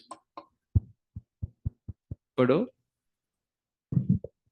Shalva's minister Dyuman, previously wounded by Sri Pradyumna, now ran up to him and roaring loudly, struck him with the club of black steel. Continue. Pradyumna's driver, the son of Daruk, thought that his valiant master's chest had been shattered by the club. Knowing well his religious duty, he removed Pradyumna from the battlefield. Purport. Srila Vishwanath Chakravarti explains that actually Lord Pradyumna has a Satchidananda, an eternal spiritual form that can never be wounded by mundane weapons. Daruka's son, however, was a great devotee of the Lord, and out of intense love, he feared for the safety of his master and thus removed him from the battlefield. Srila Prabhupada writes, the name of Shalva's commander-in-chief was Dyuman. He was very powerful, and although bitten by 25 of Pradyumna's arrows, he suddenly attacked Pradyumna with his fierce club and struck him so strongly that Pradyumna became unconscious. Immediately there was a roaring, "Now he is dead! Now he is dead!" The force of the club on Pradyumna's chest was very severe, enough to tear asunder the chest of an ordinary man. Right. So Vishwanath Thakur in his commentary, which Srila Prabhupada is also quoting, so we'll read this commentary as it is. So he says, actually the spiritual chest of Pradyumna cannot be pierced by the material club of Dyuman. So he had Sachidanand body, it was spiritual. So how can something material hit him to make him unconscious? However, the Leela Shakti quickly arranged all of this in order to increase his taste for energetic fighting. So all this was orchestrated by Leela Shakti to increase the mood of fighting, to increase his energy for fighting. Otherwise, it was not possible for him to fall unconscious. His driver, thinking that it had actually been pierced in the chest, took him from the battlefield somewhere else. He did this because he was knowledgeable of the proper action. The scriptures say that the charioteer can also be the scriptures say that the charioteer should protect the warrior in danger. However, by the rules of Sandhi, the charioteer can also be described as a dharmavid. Not knowing the truth, since he was not aware that Pradyumna had a body which was Sachidananda. But his ignorance in this matter is also very suitable, for he was son of Daruk. The Bhakti Rasamrit Sindhu says that Parikit, Daruk and Uddhav had Raga Bhakti for the Lord. The son of Daruk, who had such great prema, therefore, had very great affection for Pradyumna and therefore took him from the field. So, the driver was son of Daruk. He has so much of prema. So, therefore, because of prema, he does not think, oh, he has a Sachidananda body. He does not think of all that philosophy. So, he just sees he's fallen unconscious. He has prema. So, he took him out to protect him. So he's not thinking about all the philosophy because of the prema. The prema covers all this philosophical understanding. So therefore, both were correct. So Pradyumna, he is falling unconscious because of the Leela Shakti. And Daruka is taking him away because of prema. Right? So that is how both are being explained. Otherwise, from a spiritual perspective, this was not possible. All right. Okay. Then, so he took him away from the battlefield to some safe place. But after some time, after an hour or so, then he comes back to consciousness. Okay, go ahead. 28. Quickly regaining. Okay, we'll recite these verses now, these few verses. Labdha sanyo muhurtena karshne sarathim abrabhet aho asadvidam suta yadranan me pasarpanan. Quickly regaining consciousness, Lord Krishna's son Pradyumna said to his charioteer, "O driver, this is abominable for me to have been removed from the battlefield." Yes, so as soon as he came back to consciousness, he said, this is aho sadhu. This is not behavior of sadhu. This is asadhu. This is improper. Okay, 29. Na yadunam kule jata shruyate rana vichyutah vina mat kliba chittena sutena prapta kilbishat. Except for me, no one born in the Yadu dynasty has ever been known to abandon the battlefield. My reputation has now been stained by a driver who thinks like a eunuch. This is such an activity was not committed by any of the Yadus. Now what will happen to my reputation? So he is chastising the driver. He's saying, you're like a eunuch, useless fellow. Kliba chittena. Kilbishat. This is a stain on my character. Kim no vakshe bishangamya pitarau ramakeshavau yuddhat samyak apakrantaha prishtas tatratmanakshamam. What will I say to my fathers, Rama and Keshav, when I return to them after having simply fled the battle? What can I tell them that will befit my honor? Pitarau. Okay. So he's thinking, what the reputation of the entire family will be affected because of this. Because everyone will say, what a coward this Pradyumna is. And what will Rama and Balram and Krishna, what will they think? How could you do something like this? Vyaktam me katayishyanti hasantyo bhratrajamaya Laibyam katam veera tavanye katyatam ridhe. Certainly, my sisters-in-law will laugh at me and say, "Oh hero, tell us how in the world your enemies turned you into such a coward in battle."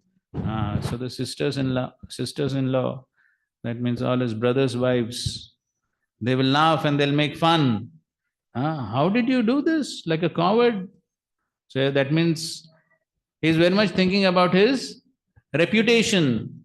So not only his reputation, is the reputation of the entire family that is going to be affected. And as we know for Kshatriyas, dishonor is worse than death. So therefore, Kshatriya can't tolerate this dishonor.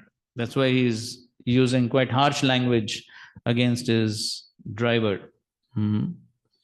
So now the Sarathi speaks.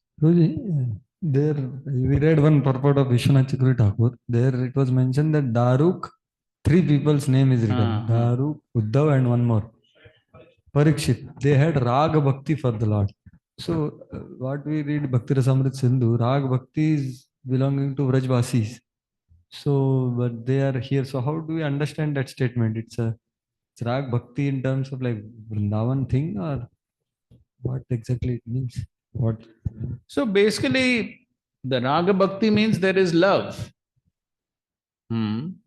So see, even in Bhakti Rasamrit Sindhu also, there is mention that there are 2 types of Raga Bhakti, isn't it? There are 2 types of Raga Bhakti. Of course, we know there are 2 types of Raghatmika and there are 2 types of Raganuga.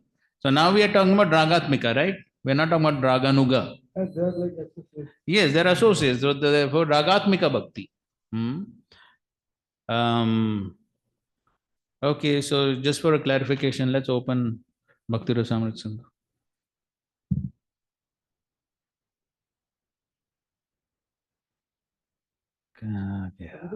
Similar love is expressed by your demigods to Varadeva.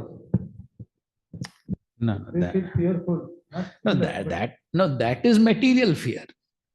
No. That is demigods. No, that is material fear. That has nothing to do with love. I don't know. What I remember is that demigods are having affection for the Lord. So that's why No. They forgot the greatness. They are afraid.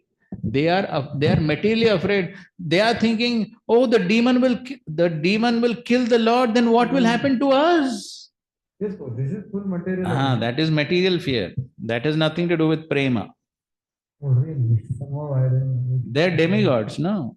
You can see in both cases, Hiranyaksha, Hiranyakashipu, both cases. Wait a second now. For the nectar of devotion. So this will come in the 16th chapter.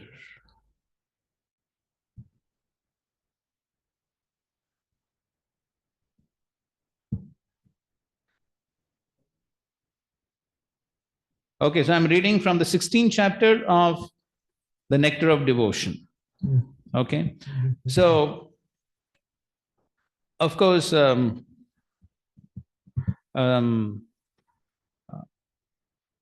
Prabhupada doesn't give the Sanskrit terms, but we know the Sanskrit terms are the 2 types of Ragatmika Bhakti are that is for Anuga, Raga Anuga. So for Ragatmika Bhakti it is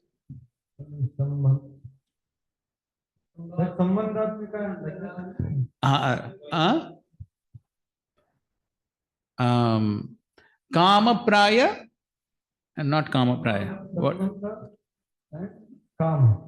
Basically, it is Sambandha and Kama. So, but what is the complete word? Anyway, whatever. Okay, fine. So one is that. So Kama Anuga, Sambandha Anuga. Similarly, there is what is that? Yes, correct. Kama Rupa and Sambandha Rupa. That's correct. Yes, Kama Rupa and Sambandha Rupa. So now, in the 16th chapter, he's talking about the Sambandha Rupa. Okay. So Kama Rupa is only the Madhurya. And all other relationships come in Sambandha Rupa. So now Prabhupada is writing. In the attitude of the denizens of Vrindavan, such as Nanda Maharaj and Mother Yashoda, is to be found the ideal transcendental concept of being the father and mother of Krishna, the original personality of Godhead. Factually, no one can become the father or mother of Krishna, but a devotee's possession of such transcendental feelings is called love of Krishna in a parental relationship. The Vrishnis, Krishna's relatives at Dwarka, also felt like that. So spontaneous love of Krishna in the parental relationship is found both among those denizens of Dwarka who belong to the dynasty of Vrishni and among the inhabitants of Vrindavan. So spontaneous love of Krishna is exhibited by the Vrishnis and the denizens of Vrindavan is eternally existing in them. In the stage of devotional service, where there is no Navankya. Okay? So therefore, this is also a Ragatmika Bhakti. ठीक है? So we have given you an authoritative reference. That is needed. Thank you. It's a specific case. It's all about it's not there for queens. So as far as the Kamarupa is also concerned, so then there are these two types, no? Swakiya and Parakiya. That is also there, Swakiya, Parakiya.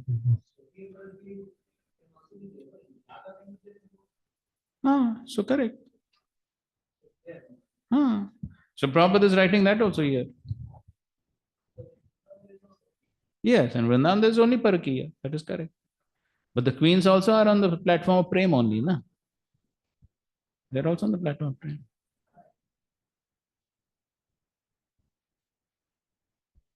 So just like, see, in the same chapter you go down. If you go down in the same chapter, then conjugal love, Prabhupada is writing. Devotional service following the footsteps of the gopis of Vrindavan or the queens at Dwarka is called devotional service in conjugal love. This devotional service in conjugal love can be divided in two categories. One is indirect conjugal love, other is direct. And so all that.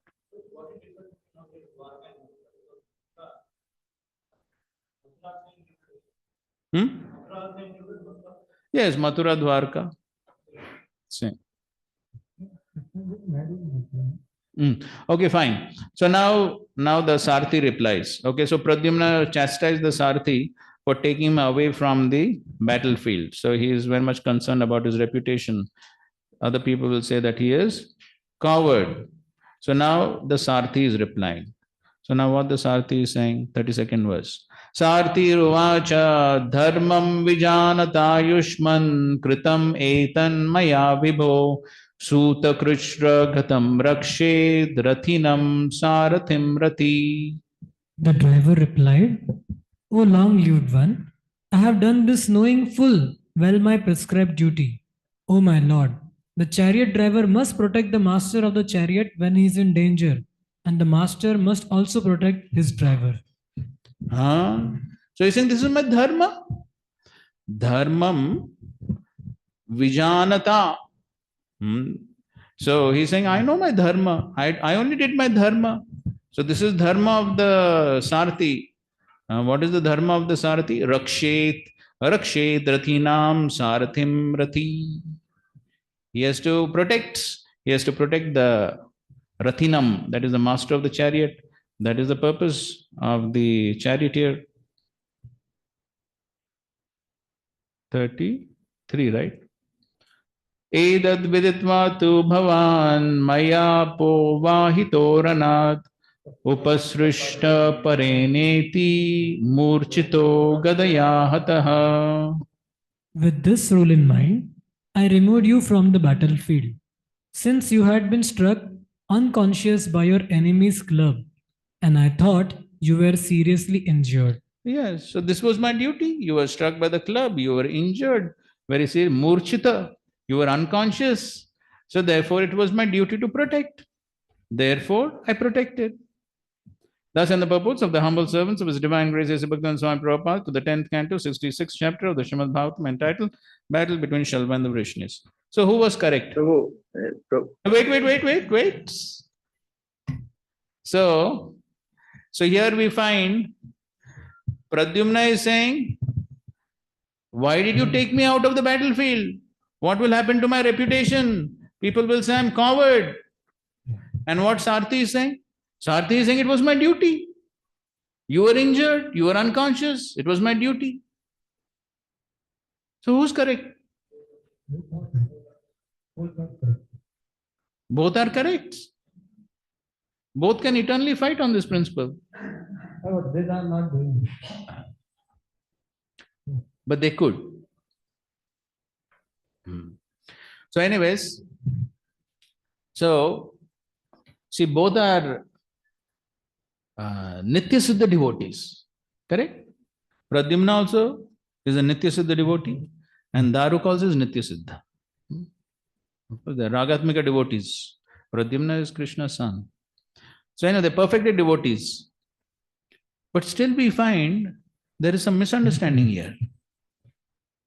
Correct? There's a misunderstanding. Serious misunderstanding. He's saying Daru. See, there's misunderstanding between both of you also. You are like eunuch, he's saying. Who will say like that? Kshatriya ke eunuch bolna matlab wo. See, there is definitely a serious misunderstanding. That's why he's chastising him so severely. Because he's saying, you're useless fellow, you didn't do your duty. This is not your duty. He's saying this is not your duty. What he's saying, this is my duty. This is serious misunderstanding about one's duty. Wait. We are not getting into more controversies. But we are throwing another controversy. Okay. Okay, fine. Time for some group activity. No, now it's time for us to give questions. Relax now. Okay, form some groups. We'll have misunderstanding.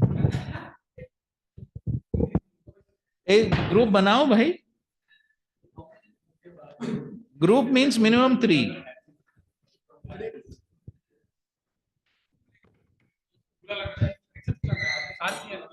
Online, they are individual sages. Online, please do this. We'll tell you some questions. Please answer them individually. तीन ठीक है, 3 ठीक है.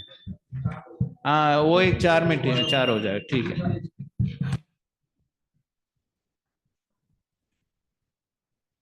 अरे आप कुछ तटस्थ शक्ति लग रहे हो. आप तटस्थ में है, तटस्थ. थोड़ा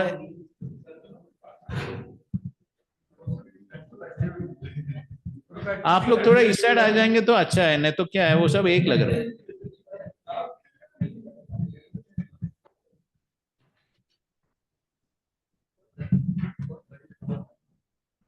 Okay, fine. Hare Krishna. Please take down the questions.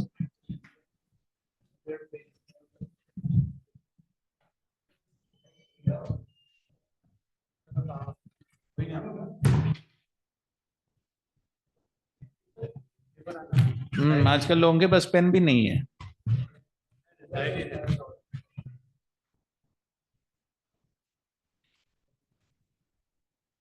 आजकल पेन भी स्पेशल होता है. Okay, fine. What could be some of the potential causes for conflicts amongst devotees?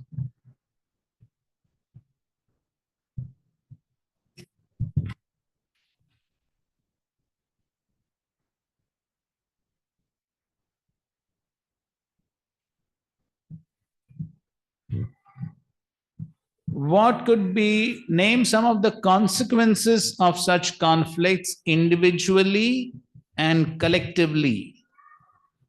Collectively means on the ISKCON society.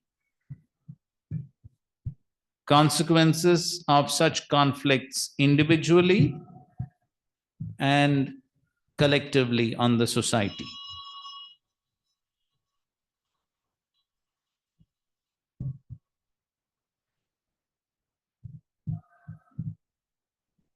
Suggest some preventive measures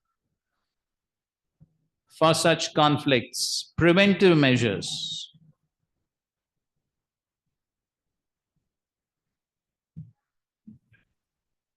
And solutions when the conflicts take place.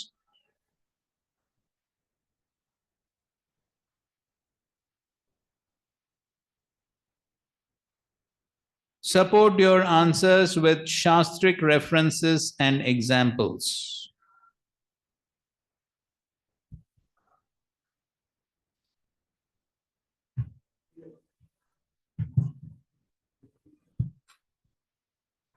ठीक है?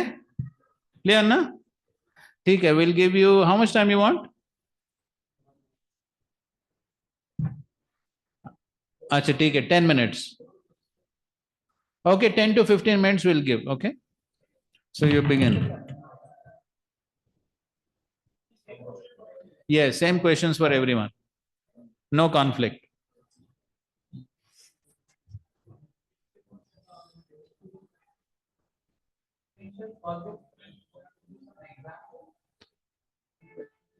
So you can work it out either ways. You give the cause and then give the example, or you can take an example and then give a cause. So whatever.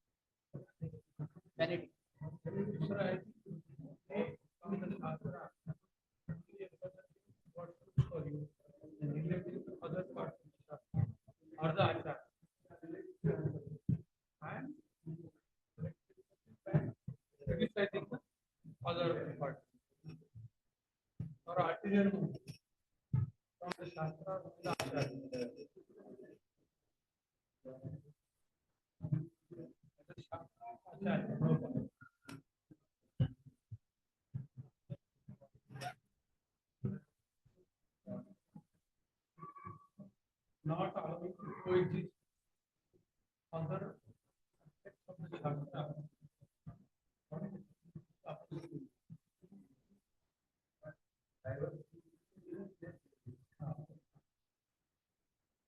Not allowing to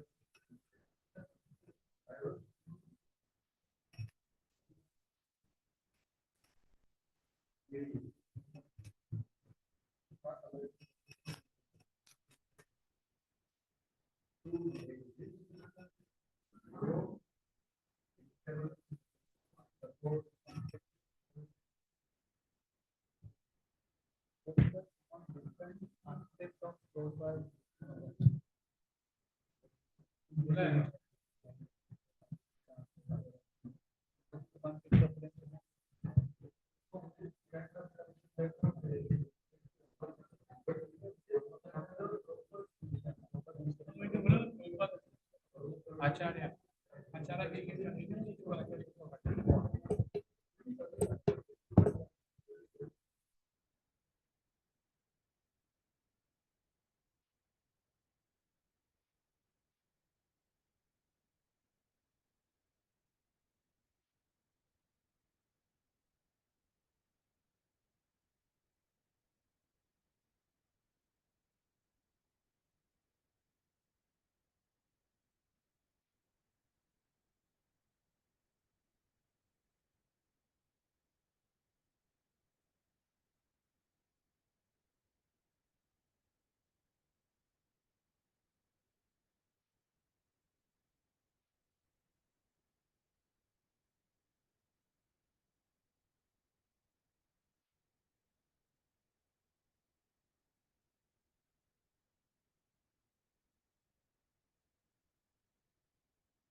Do you require more time?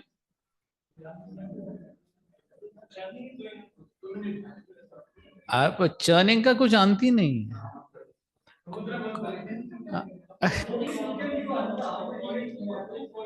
How much more time you require for your 5 minutes? Okay, 5 minutes.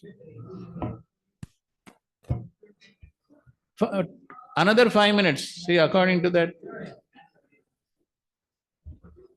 So please conclude in.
Done.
Okay, Prabhus, your time is up. Hare Krishna. Ready, Prabhu. Hare Krishna, Krishna Krishna, Hare Hare, Hare Rama, Rama Rama, Hare Hare. So we hope everyone is ready. Yes, Prabhu. Yes, Prabhu. Good.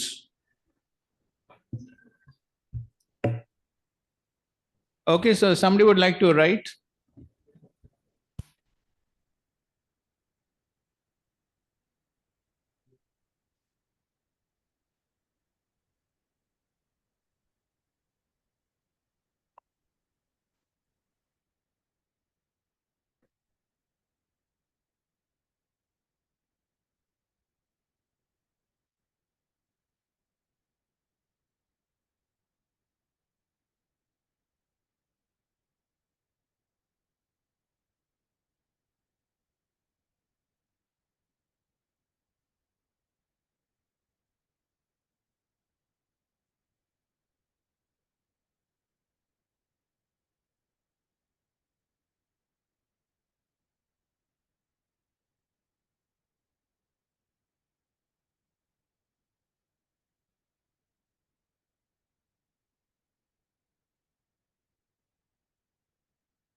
Okay, so first question is causes of conflict. Right title?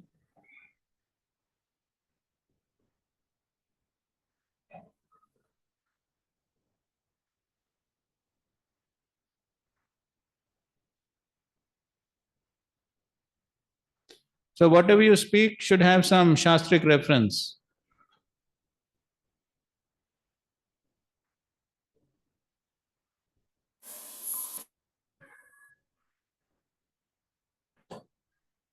Okay, 1 point.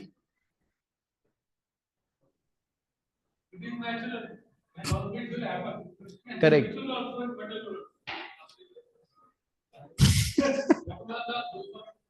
Okay, we do understand that it's natural being in the material world, but we are talking about correct, exactly, understood. But what could be the cause of conflicts which are unhealthy? Ruji, who can speak? Anybody or some group is allotted? Yes. So here we are having 3 groups. So we will take 3 points from these 3 groups, and then we will shift to online. So then everyone online also can give one point. Okay. So selective emphasis from Guru Sadhu Shastra or Prabhupada's some message mission. Selective emphasis by the leaders. When I say leaders, it means every devotee is a leader, not a particular leader. Okay. So selective emphasis by one individual. Don't say by leader. Yes. Devotee. By one individual. Yes. From principles of given by Guru Sadhu Shastra, Prabhupada, etc. Okay, from Guru Sadhu Shastra. Okay, fine. So you want to substantiate this with some Shastric reference, example, something?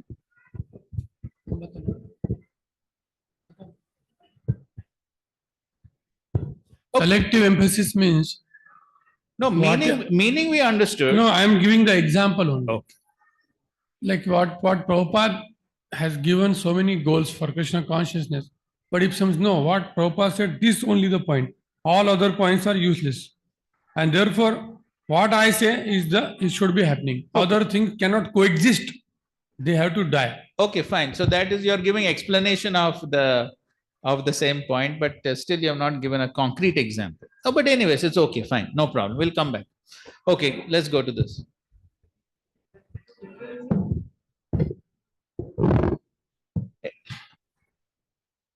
Difference in value systems, there are conflicts.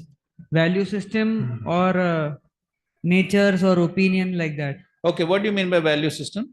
Of what they regard as an higher principle. The example is of the conflict between Bhima, Krishna and Yudhishthir Maharaj, Draupadi on one side. So Okay, there they had difference of what to give higher priority in value. Okay, that's a good example. Yes. The Ashwatthama case. Ashwatthama case. Okay, so that shows a difference in, okay, value system, natures, opinions. Okay, fine, that's good. Value system and nature. Yes, there are different natures. Individuals have different natures, then value system also is based on that. Okay, fine, good. Next.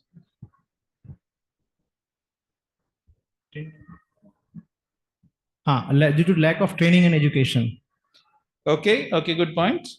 So, any examples? So here we can see even during Prabhupada, like when Tamal Krishna Goswami Maharaj, he used to make many devotees, like Radha Damodar party. So that time there was a conflict in temple. Which service is higher, preaching or running a temple?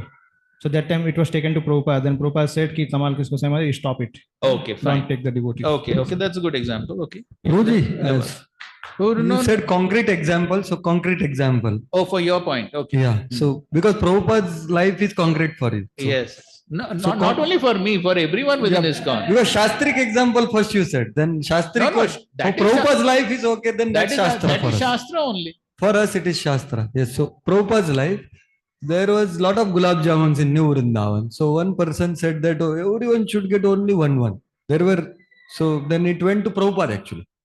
So Kirtananand should get only one gulab jamun and others can take others. So there is difference. Selective emphasis. He was saying nothing, only this thing. So it's a selective emphasis which he had, but others were opposite to him. So they all went to Srila Prabhupada. And Prabhupada said, yes, very true. So Kirtananand will take two and others can take different like that. Okay, fine. Okay, fine. Where is this pastime given? I will come with reference to you.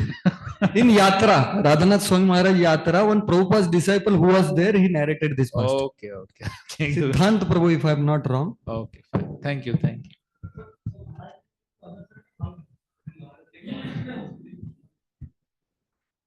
ठीक है. Very much concerned that devotees should not take too much. So he was quite too much emphasis on that. Okay. So many others come together and it went to Prabhupada. Issue went to Prabhupada. Even the selective emphasis is this Tamal Krishna Maharaj's bus party also. Like he was neglecting the other services and only bus party. Correct. Fine. Okay, online some Hare reasons. Hare Krishna, Radha Kunja Bihari Das. Yes. One point, please. Hridaya Daurbalyam, as Krishna says to Arjuna, he has an internal conflict because of Hridaya Daurbalyam. Okay, good point. Hridaya Daurbalyam is giving an example of Arjuna not wanting to fight. Okay, some other devotees online? Yes. Prithu and Indra, because of ulterior motive of Indra. Indra and? Prithu Maharaj. Okay, that was quite a major conflict. Indra and Prithu Maharaj. Ulterior motives is the point, yes. Attachment to post and position in ISKCON. Attachment to post and position. Any examples? Even Indra is attached to his post. So that is why the fight happens. Indra is attached to his post. Okay, so you have the same example of Indra and Prithu Maharaj. Okay. But other examples could be given that he sent apsaras for different rishis. Okay. Different apsaras for different rishis, yeah. Prabhuji, Vibhishan was, when Vibhishan was surrendering to Lord Ram, many devotees were giving different opinions. They are giving their own opinions. Right. The side of Ravana. So what's the cause for conflict? Speculation.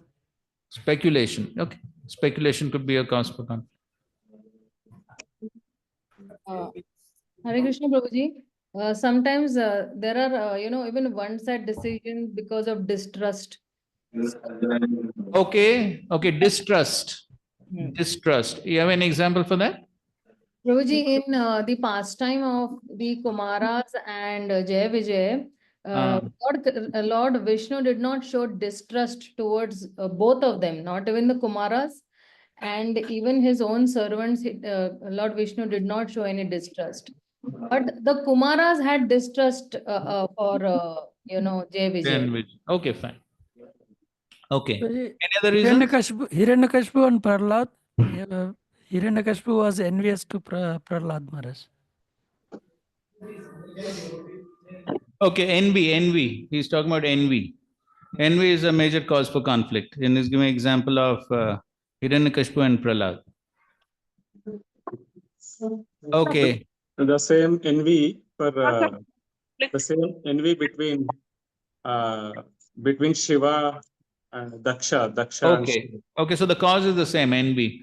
Another example, Shiva and Daksha. Okay. Any other causes? Philosophical conflict between Prahlad Maharaj and his father Hiranyakashipu. Okay, that's again envy. But philosophical conflict could be another point. Yes, philosophical conflicts. You have any example for this philosophical conflict? Prahlad Maharaj says that you have to go to the forest because you are in Okay, fine. Okay, fine. Wait, online, any other answers? Yes, Prabhu. One big one is Anudvega Karam Vakyam. Most of the problem is because Anudvega Karam Vakyam. Uncontrolled senses. You don't have to speak things even though if they are right. If it's going to hurt someone, you have to be very selective in how you. So most of the wars are fought because of the tongue, that 6-inch tongue. That's one of the most, I think, the biggest one. Yes, correct. You have any example for that? The example of this one, what's his name? Durvasa Muni and Amrish Maharaj. Amrish Maharaj. Okay, Durvasa Muni, Amrish Maharaj. Also, sometimes we don't hear enough, from the parties. So sometimes when we don't hear enough, then we are not very happy with the final outcome also. What's the point? We don't do proper, hearing. We don't probe people that, because sometimes what happens, one person says this and one person. Okay, fine. So there is basically a lack of proper communication. Yes, lack of proper communication. One more is not understanding the emotional aspect of the whole thing or the context, like Draupadi, asking Arjuna to leave Ashwatthama and not kill him, understanding his mother's pain. Okay, so not understanding others' feelings. Okay, not understanding others' feelings. Due to pride also conflicts will come. Yes, envy, pride, they go together. क्या हो गया? वो last में क्या बोला था? और एक बोला था ना communication gap. Prabhuji, communication gap example will you Yes, not taking into consideration others' emotions or not being empathic. So communication gap, Prabhuji, the example will be Parikshit Maharaj and Shringi. There was a big communication gap and such a big conflict happened. Acha, Parikshit Maharaj and Shringi. Yeah. Okay, Parikshit and Shringi. Okay, fine. I think so. We got enough points here. So for the first point, no, their point, you write the example. Gulab Jamun example. Likh diya na? Okay. For philosophical conflict, there is no example written. For philosophical conflict, no example. Can you please suggest?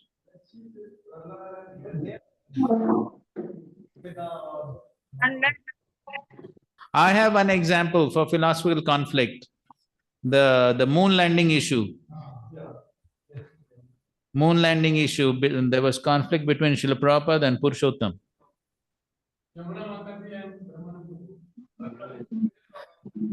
That is very, very small. Chanda, Namarak and Prahlad Maharaj.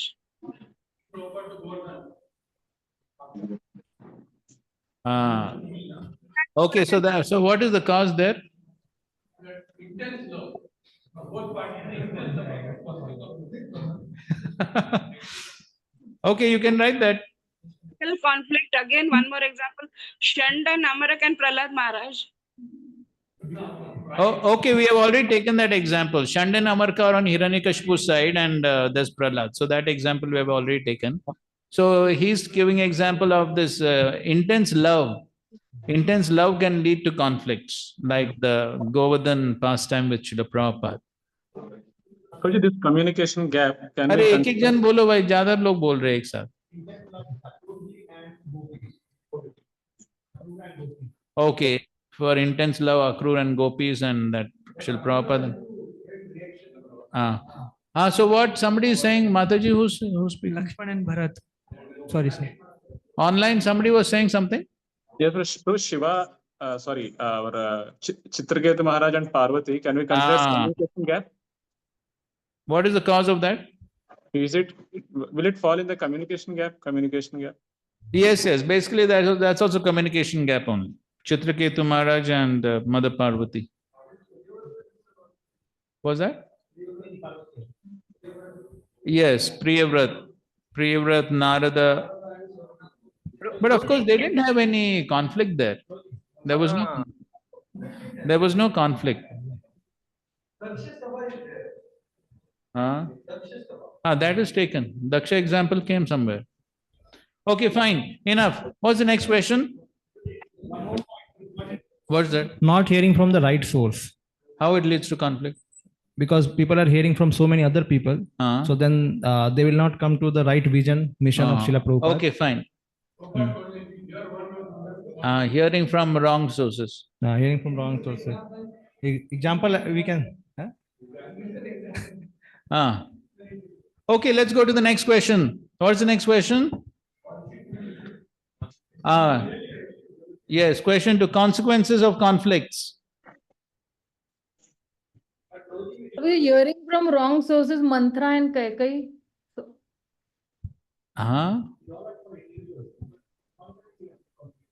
No. Conflicts between individuals will be within ISKCON, no? Same thing. Kuch alag sa nahi. Okay, consequences of conflict. Anyway, we are not classifying ISKCON individual, we'll take all together. Okay, consequences. Okay, we're beginning here.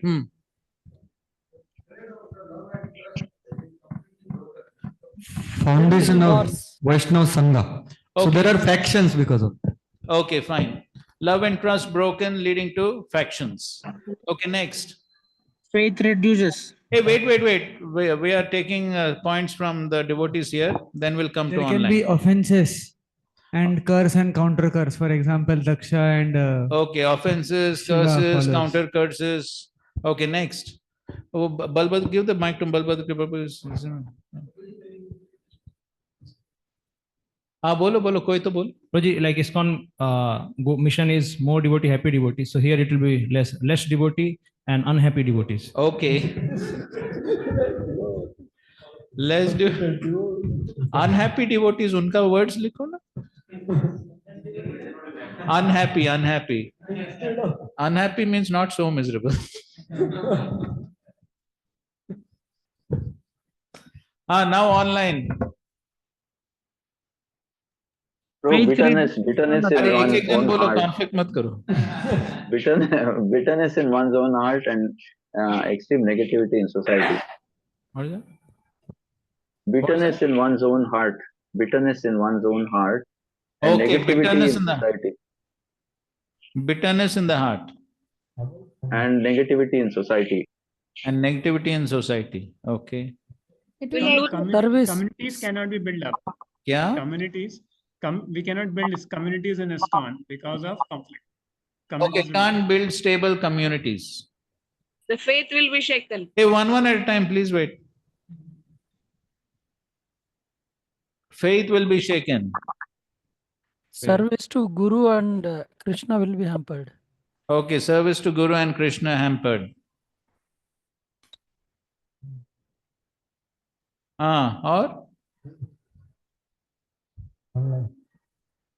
और कोई है क्या? नहीं है, यहाँ बोलो. Prabhuji, it will bring disgrace to our society also. Okay, disgrace to society. Prabhupada says that IVS spirit, no? Individual voluntary spirit to serve Krishna in a particular way will be dampened, which Prabhupada wanted it to be fanned. Okay, spirit to serve will be dampened. Individual voluntary spirit. Okay, okay, spirit to serve. Here, you at some point? There will be some deviation, anti-preaching. Okay, deviations, anti-preaching could take place. Okay, fine. Let's go to the next question. Next question, preventive measures. Preventive measures. Bolo. Hare Krishna, Krishna Krishna, Hare Hare. Hare Rama, Rama Rama. Let all the committees first do Harikatha together, do Harikirtan together, like Lord Chaitanya Mahaprabhu every day used to take 4 of Kirtan. And Prasad also. Harikatha, Hari Kirtan and Krishna Prasad. Okay, Hari Prasad. Regularly. Regularly.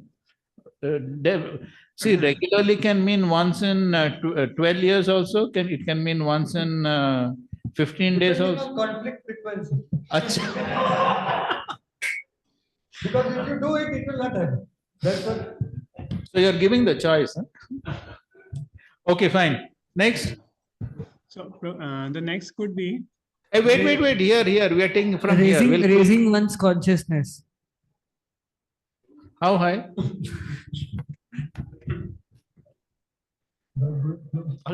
कुछ तो practical बोलो भाई.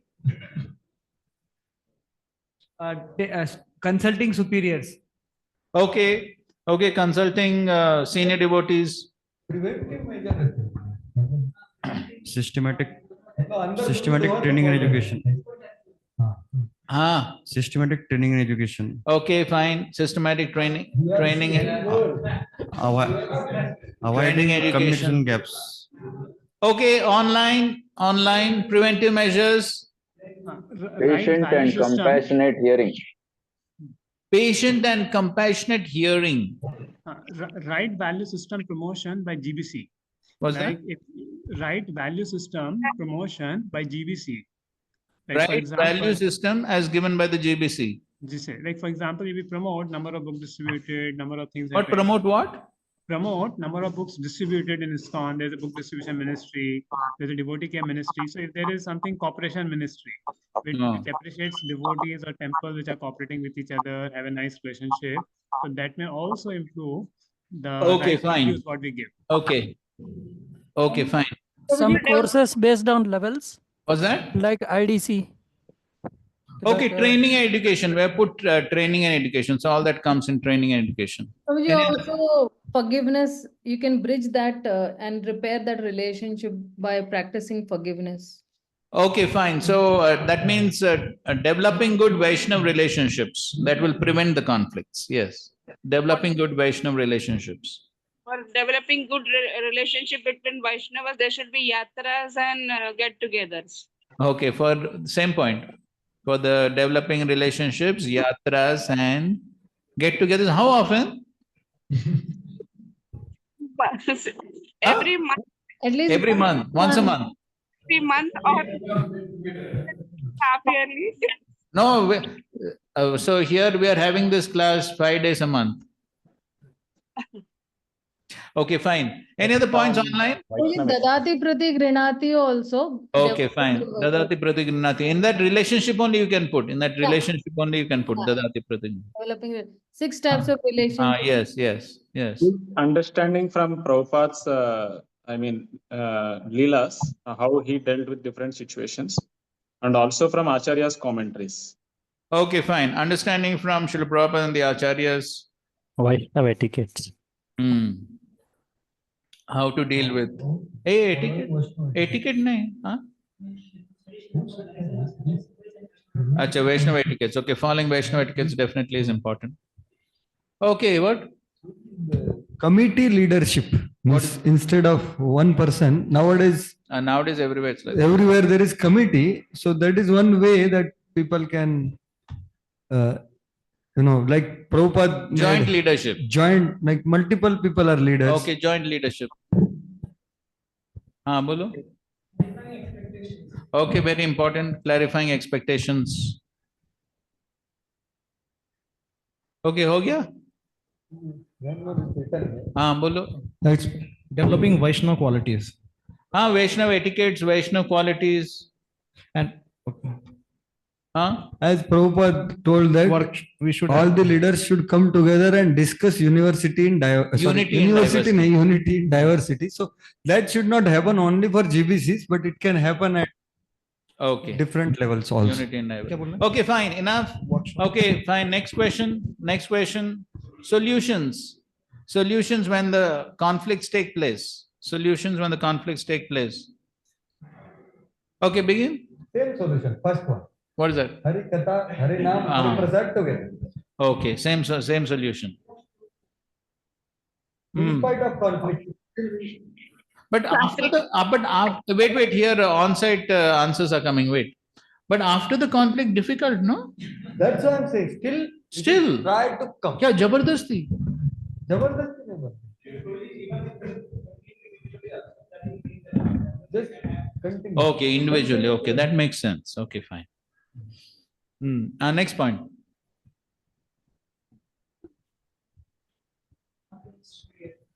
Okay, approaching superiors. Yes.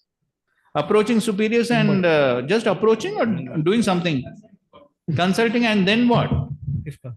And they have to follow also, no?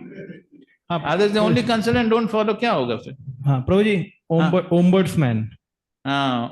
Okay. Ombudsman. वही superior में वही आएगा ना, superior में ओम्बड्समैन भी आएगा, superior. Okay, either way you can put separate or same. Okay, put separate point. OMBUDS. BUD.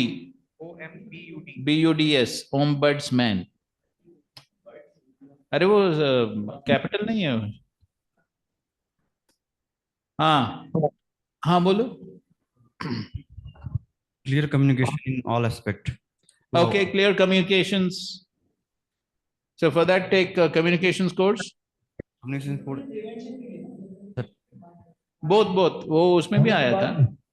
Afterwards also clarifying things. Whatever decision taken, that should be communicated to each and every individual. That this is the problem, this is the solution, and this is the countermeasure, like that. So we are not taking Shastric examples here. Prabhuji, You have I Shastric have. examples for any of these? Yes, Prabhuji, I have. Like 1 second. In Prithu Maharaj and Indra past time, Brahmaji came himself. Yes, and so they that's a killed good one. So for approaching superiors, you can give the example of so either case. Okay. Even in Daksha and Lord Shiva past time, Brahmaji become that mediator. Okay, so of course that happened later. Prabhuji, Hare Krishna. Yes, okay, go ahead. What's your point? Prabhuji, giving respect to other living entities, like how Haridas Thakur, he gave a lot of respect to the prostitute and she in turn turned into a devotee. Or even Srila Prabhupada, he actually... Okay, fine. So the solution is, see, we are now talking about solutions after conflict. Yes. So after conflict, you give Hearing respect. from everybody. Yes, even Lord Vishnu gave respect to the Kumaras and their anger vanished, Prabhuji. Okay, but so Vishnu had to come to interfere, no? Yes. So then it is the same principle of approaching superiors. Yes. So that in that approaching superiors, Vishnu and that Kumaras, Jai Vijay. Giving chance to So everybody. Any other using solution? objective. What's that? Yes, to you. सुना नहीं दे रहा है. giving chance to everyone to share their opinion, like Lord Ram gave opportunity about Vibhishan to everyone. Okay, fine. Giving, yes, valuing others' opinion. That's good. Using Valuing tact others' and opinion in the case objectivity. of Vibhishan. Using tact and objectivity, just like Krishna handling Rukmini and Balram when Rukmini was killed, or Balram's interference when Bhim and Duryodhan during their fight, how Krishna handled the So, same what is your situation. point? Being objective and tactful. Being objective and tactful. Interesting. Any other points, solutions? वो उसके लिए वो example वो Rukmini and Balram. Sometimes punishment has to be the solution for conflicts. Like Example? Lord Krishna punished Duryodhana for creating conflicts. Okay, fine. Sometimes punishment also required. Lord punish Jarasandha. Duryodhan. What somebody else is saying? Online who's saying? Some Mataji is saying? Balram.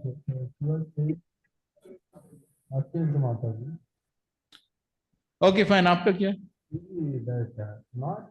Jarasandha.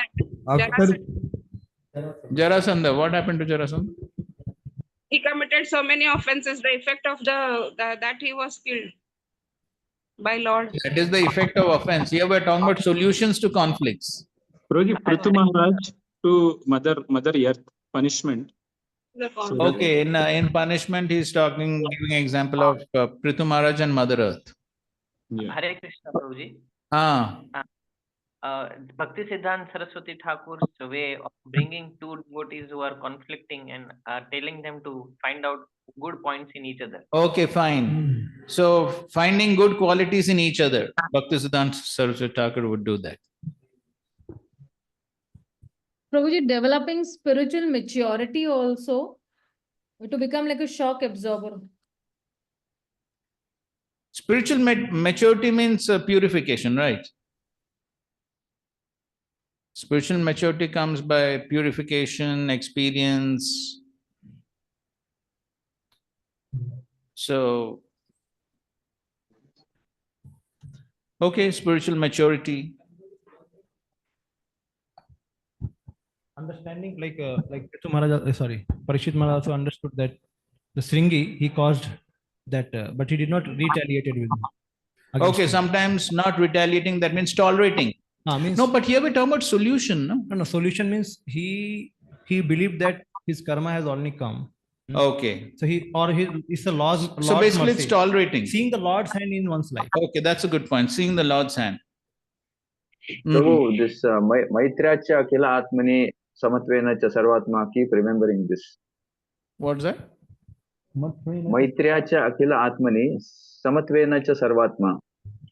क्या है भाई हम Sanskrit scholar नहीं हैं आप समझ Maitra Chakila Atmani means basically again and again remembering that we have to be friendly to everyone, in the sense not accepting everything they say, but in our heart we should be affectionate towards everyone. And Samatvena Cha Sarvatma is again and again remembering that we are the soul, everyone is the soul, everyone is the equal son of the Lord. And not taking, fine. So being, having a spiritual vision, a spiritual outlook towards everyone. Spiritual outlook towards everyone. Okay, one last point. After conflict has happened, we don't keep on criticizing, backbiting, speaking here and there. Try to avoid that. Instead of that, as many devotees said. So not doing these things, which is okay, fine. Okay, avoiding criticizing, backbiting. Okay, one last point by Balbhadra Kripa Prabhu. After conflict also we have to create an atmosphere in community that everyone can come to the higher principle. How? By regularly following the instruction of the founder Acharya, what is vision mission for the society? Okay, following the instructions of the founder Acharya. Okay, bolo.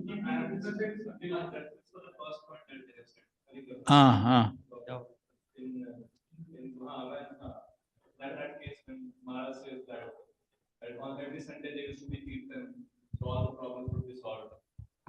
Where?